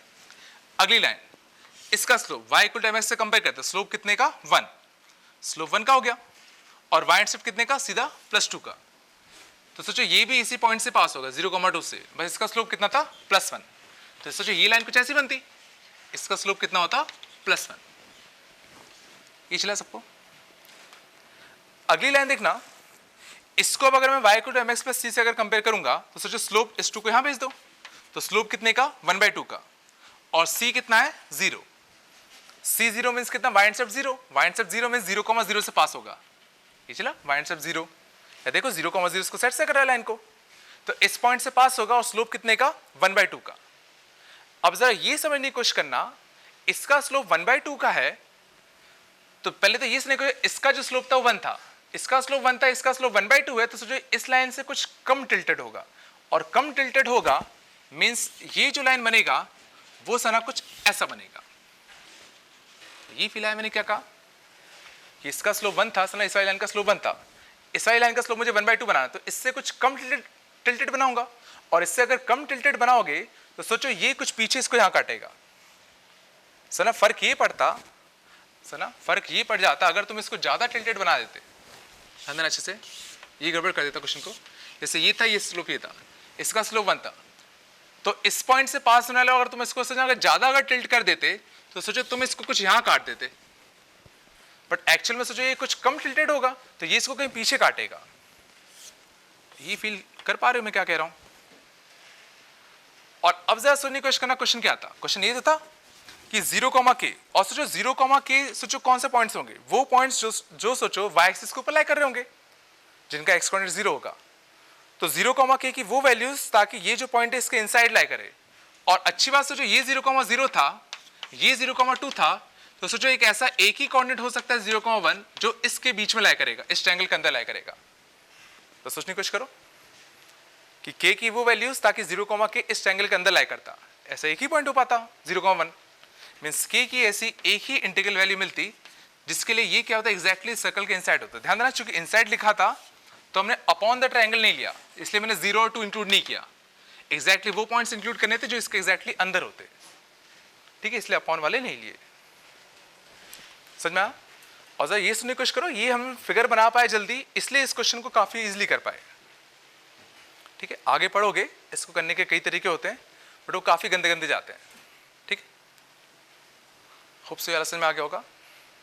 देखना जैसे अपना अगला क्वेश्चन होता, ठीक है, find centroid circumcentre orthocentre of triangle formed by the vertices this this and this. Means इन तीनों वर्टाइसेस से जो बनने वाले सेंट्रॉइड होते इन सब के हमें कोऑर्डिनेट्स निकालने थे। तो देखना सबसे पहला तो सेंट्रॉइड जी, ये निकालना सबसे आसान है, सीधा कितना x1 + x2 + x3/3, तो 5 + 6 + 8/3 ये आएगा। और y कोऑर्डिनेट कितना आएगा y1 + y2 + y3/3, तो कितना आएगा 4 + 5 + कितना 3/3, कुछ याद अपना। तो यहाँ से कितना आएगा 6, 5, 11, 8, 19/3, कुछ याद आ जाएगा। और y कोऑर्डिनेट कितना आएगा इसका 9, 3, 12, 12/3 मतलब कितना 4। तो सेंट्रॉइड तो हमें आराम से मिल जाता, कितना होता 19/3, कितना 4, ठीक है। क्वेश्चन उठता है कि सर्कमसेंटर और ऑर्थोसेंटर कैसे निकालेंगे। और सुना, सर्कमसेंटर और ऑर्थोसेंटर निकालने के लिए देखो, अब उसके लिए तो हमने कोई फॉर्मूला नहीं पढ़ा था, तो उसके लिए जो सिंपल जो हमने देखा था कि सर्कमसेंटर सिंपली क्या होता था, परपेंडिकुलर बाइसेक्टर्स का पॉइंट ऑफ इंटरसेक्शन, ठीक है। तो जैसे मान लो ये होता 5,4, देखना ये कितना था 6,5, और ये तुम्हारा कितना होगा 8,3, ये होगा। अब हमें इसका अगर सर्कमसेंटर निकालना है तो सिंपली क्या करो, सिंपली क्यों ना हम लोग दो परपेंडिकुलर बाइसेक्टर्स की इक्वेशन निकाल लें। सोचो अगर मैंने इसके परपेंडिकुलर बाइसेक्टर की इक्वेशन निकाल दी, इस वाले की परपेंडिकुलर बाइसेक्टर की इक्वेशन निकाल दी, तो उन दोनों का जो पॉइंट ऑफ रोटेशन होगा वही तो सर्कमसेंटर होगा। तो क्यों ना इस लाइन की इक्वेशन निकालो, इस लाइन की इक्वेशन निकालो, दोनों को सॉल्व कर लो, तो मैं डायरेक्टली क्या होगा सर्कमसेंटर के पॉइंट्स मिल जाएंगे। ये चला। तो सर्कमसेंटर के पॉइंट्स निकालने के लिए हम लोग सिंपली क्या कर रहे हैं, हम लोग सिंपली दो परपेंडिकुलर बाइसेक्टर्स की इक्वेशन लिख ले रहे हैं। तो पहला क्यों ना हम लोग इस वाले साइड के परपेंडिकुलर बाइसेक्टर की इक्वेशन लिख लेते हैं। तो इस वाले साइड का परपेंडिकुलर बाइसेक्टर, तो सबसे पहले तो ये सोचने की कोशिश करना वो जो पास होगा, ठीक है, हम किसी भी दो का लिख सकते हैं, तुम्हारी मर्जी है। तो इन दोनों का मिड पॉइंट, तो इन दोनों का मिड पॉइंट कहाँ आएगा, कुछ यहाँ पे, तो वो कितना आता है x1 प्लस x2/2 मीन्स कितना 11/2, y1 प्लस y2/2 मीन्स कितना आता 9/2, कुछ ही आएगा। और इसके स्लोप के परपेंडिकुलर, तो इसका स्लोप कितना है इस वाली लाइन का, y2 minus y1, 5 minus 4 1, 6 minus 5 1, means इस वाले लाइन का जो स्लोप था वो 1 था। तो इसका जो परपेंडिकुलर बाइसेक्टर होगा उसका जो स्लोप होगा वो -1 होगा। तो स्लोप मिल गया, पॉइंट मिल गया, तो हम लोग अब इस परपेंडिकुलर बाइसेक्टर की इक्वेशन लिख सकते हैं। तो इसकी इक्वेशन कितनी आती, y minus 9/2 equal to -1 times of कितना x माइनस 11/2, कुछ ही बनेगा। ठीक है, इसको चाहो तो सिंपलीफाई कर लेते हैं। तो y प्लस x है ना, -9/2 और कितना यहाँ से आएगा तो -11/2, तो -20/2, तो मीन्स कितना माइनस का 10। तो ये क्या होता है अपना, ये जो परपेंडिकुलर बाइसेक्टर होता है ये इसकी इक्वेशन होती है। ठीक है, सिमिलरली अब हम लोग क्या करते हैं, ये जो परपेंडिकुलर बाइसेक्टर होगा अब इसकी इक्वेशन लिखने की कोशिश करते हैं। तो इस वाले परपेंडिकुलर बाइसेक्टर की इक्वेशन लिखने के लिए क्या करोगे, इन दोनों का मिड पॉइंट, तो इन दोनों का मिड पॉइंट 8 और 6 का, तो x1 प्लस x2/2, तो ये कितना आएगा 7, y1 प्लस y2/2, तो ये कितना आएगा 4, तो 7 का 4 से पास होने वाला। और इसका स्लोप कितना आएगा, y2 माइनस y1, 5 माइनस 3 कितना 2, 6 माइनस 8 कितना -2, मीन्स इसका जो स्लोप आया वो कितना आया -1, मीन्स ये जो तुम्हारी लाइन है इसका स्लोप कितना था -1। तो इसका जो परपेंडिकुलर बाइसेक्टर होगा उसका स्लोप कितना होगा +1। तो इसका हमें स्लोप भी मिल गया, पॉइंट भी मिल गया। तो इस वाले परपेंडिकुलर बाइसेक्टर की जो इक्वेशन आती वो कितना आता, y minus y1 equal to कितना m times of x minus x1, और ये कितना आता अपना y इक्वल टू कितना x माइनस का 3। ये हमें दूसरे परपेंडिकुलर बाइसेक्टर की इक्वेशन मिल जाती है। और अब अगर मैं इन दोनों को सॉल्व कर दूं तो मुझे सर्कमसेंटर के पॉइंट्स मिल जाएंगे।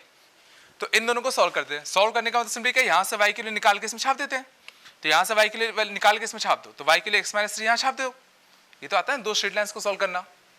तो y के लिए x माइनस 3 निकाल के यहाँ छाप दो, तो कितना होता है x minus 3 plus x means कितना आएगा 2x minus 3 minus 10 is equal to कितना 0। तो x इजकल टू कितना आता 13/2, और x के लिए 13/2 आ गई, तो y के लिए निकालने के लिए x 13/2 यहाँ छाप दो, तो y कितना आता अपना 13/2 माइनस का 3। ठीक है, तो 13 माइनस का 6, तो y क्वांट तुम्हारा कितना आता है, इसका y क्वांट आता अपना कितना 7/2। ये तुम्हारे क्या होते हैं, सर्कमसेंटर के कोऑर्डिनेट्स होते हैं। ये चल क्या सबको ठीक है ना। तो ये हमने देखा सर्कमसेंटर कैसे निकालते हैं। सिमिलरली अब अगर हमसे पूछा तो ऑर्थोसेंटर पूछा होता, तो ऑर्थोसेंटर निकालने के लिए क्या करेंगे, देखो ऑर्थोसेंटर निकालने के लिए दो ऑप्शन थे। एक तो तरीका था क्या, क्यों ना मैं दो एल्टीट्यूड्स की इक्वेशन निकाल दूं, उनका जो पॉइंट ऑफ रोटेशन होता वही तुम्हारा ऑर्थोसेंटर होता। तो वापस से देखते हैं, तो कितना था 5,4, ये कितना था अपना 6,5, और ये कितना था 8,3। ठीक है, तो क्यों ना मैं दो एल्टीट्यूड्स की इक्वेशन निकाल लेता हूँ, तो एक क्यों ना इसकी निकाल लेता हूँ, एक क्यों ना इसकी निकाल लेता हूँ।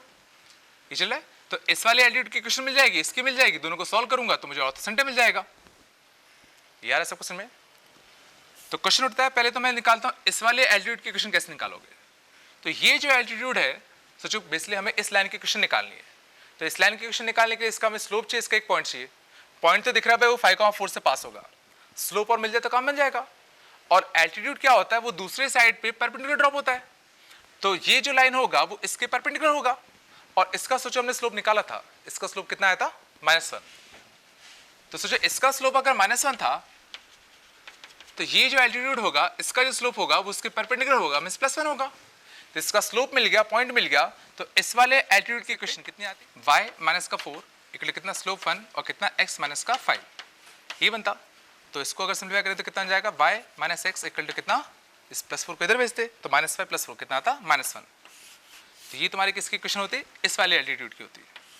ठीक है, अब अगर मैं इस वाले एल्टीट्यूड की इक्वेशन लिखने की कोशिश करूं तो इस वाले एल्टीट्यूड की इक्वेशन लिखने के लिए समझना ये जो लाइन था वो इसके परपेंडिकुलर था और इसका स्लोप हमने निकाला था। इसका स्लोप तुम्हारा कितना था? +1। तो इस वाले लाइन का जो स्लोप आएगा तुम्हारा कितना आएगा? -1 आएगा। इस वाले लाइन का स्लोप कितना आता? -1। तो स्लोप -1 और किस पॉइंट से पास हो रहा है? 8,3 से। तो इक्वेशन कैसे लेंगे इसकी? y - 3 इक्वल टू स्लोप कितना? -1 और किस पॉइंट से पास हो रहा है? x - 8 ये बनता। और इसको अगर मैं सिंप्लीफाई करूंगा तो कितना जाएगा? y प्लस का x और कितना 8 और कितना 3 कितना 11 कुछ ही बनता अपना। ये चला सबको। और अब अगर मैं इन दोनों लाइंस को अगर सॉल्व कर दूं तो मुझे ऑर्थो सेंटर मिल जाता। तो इन दोनों लाइंस को सॉल्व करते तो इन दोनों को जोड़ दो, इन दोनों को जोड़ोगे तो देखो x x मर जाएगा। तो 2y इज इक्वल टू कितना? 11 - 1 तो कितना? 10। तो y के कोऑर्डिनेट कितना आ गए तुम्हारे? 5। और y 5 आ गया तो y के लिए 5 यहाँ छाप दो। तो y अगर 5 यहाँ छापते तो x तुम्हारा कितना आता? 6। तो x तुम्हारा कितना आता? 6। तो जो ऑर्थो सेंटर होता उसके कोऑर्डिनेट्स तुम्हारे कितने आते? 6, कितना 5 कुछ ही आ जाते। पिछला सबको। और समझना ये सोचो यही वाला पॉइंट आ गया, सोचो यही वाला पॉइंट तो आ गया। और सोचो ये सोना इत्तेफाक नहीं था ना, क्योंकि सना ये जो ट्रायंगल था वो एक राइट एंगल ट्रायंगल था। तो सोचने की कोशिश करो, इसका स्लोप सोचो कितना आया था? इस वाले का स्लोप कितना आया था? अभी हमने देखा था ना 1। और इसका स्लोप सोचो कितना था? -1। मींस ये दोनों लाइन सोचो आपस में कैसे थे? परपेंडिकुलर थे। जब हमने कहा था ना इसका स्लोप 1 था, इसका स्लोप -1 था। मींस एक्चुअल में क्या था? ये लाइन 1 था, इसका स्लोप -1 था। मींस ये जो था इस पॉइंट पे परपेंडिकुलर थे। और ये पॉइंट कौन से थे? 5,4 था, ये कौन सा था? 6,5 था, और ये कौन सा था? 8,3 था। और चूंकि सोना यहाँ पे परपेंडिकुलर था तो सोचो यही इसका ऑर्थो सेंटर होना था। सोचो यही तो इसका ऑर्थो सेंटर होना था। और हाइपोटेन्यूज का मिड पॉइंट, और हाइपोटेन्यूज का मिड पॉइंट कौन सा होता? इन दोनों का मिड पॉइंट 8 और 5 का कितना? 13/2 और 4 और 3 का कितना? 7/2। ये सिंपली क्या होता है? इसका सरकम सेंटर होता। और शायद यही आया था, देखो 13/2 और कितना? 7/2। ठीक है, मीन्स अगर जुगाड़ दिख जाए तो बड़े इजीली निकाल लेते। लेकिन अगर मान लो कुछ अगर रैंडम ट्रायंगल भी अगर होता तो भी हम लोग क्या कर सकते थे? उसमें सिंपली 2 एल्टीट्यूड्स की इक्वेशन निकालो, उनको सॉल्व करो तो ऑर्थो सेंटर मिल जाएगा। 2 परपेंडिकुलर बाइसेक्टर्स की इक्वेशन निकालो, उनको सॉल्व करो तो हमें सिंपली क्या मिल जाएगा? उसके सरकम सेंटर की इक्वेशन मिल जाएगा, सरकम सेंटर के पॉइंट्स मिल जाएंगे। मींस अगर कोई भी ट्रायंगल होगा तो उसमें भी अब हम लोग ऑर्थो सेंटर और सरकम सेंटर वाले पॉइंट्स निकाल सकते हैं। हाँ, थोड़ा सा लंबा जाएगा बट आ जाएगा। तो ये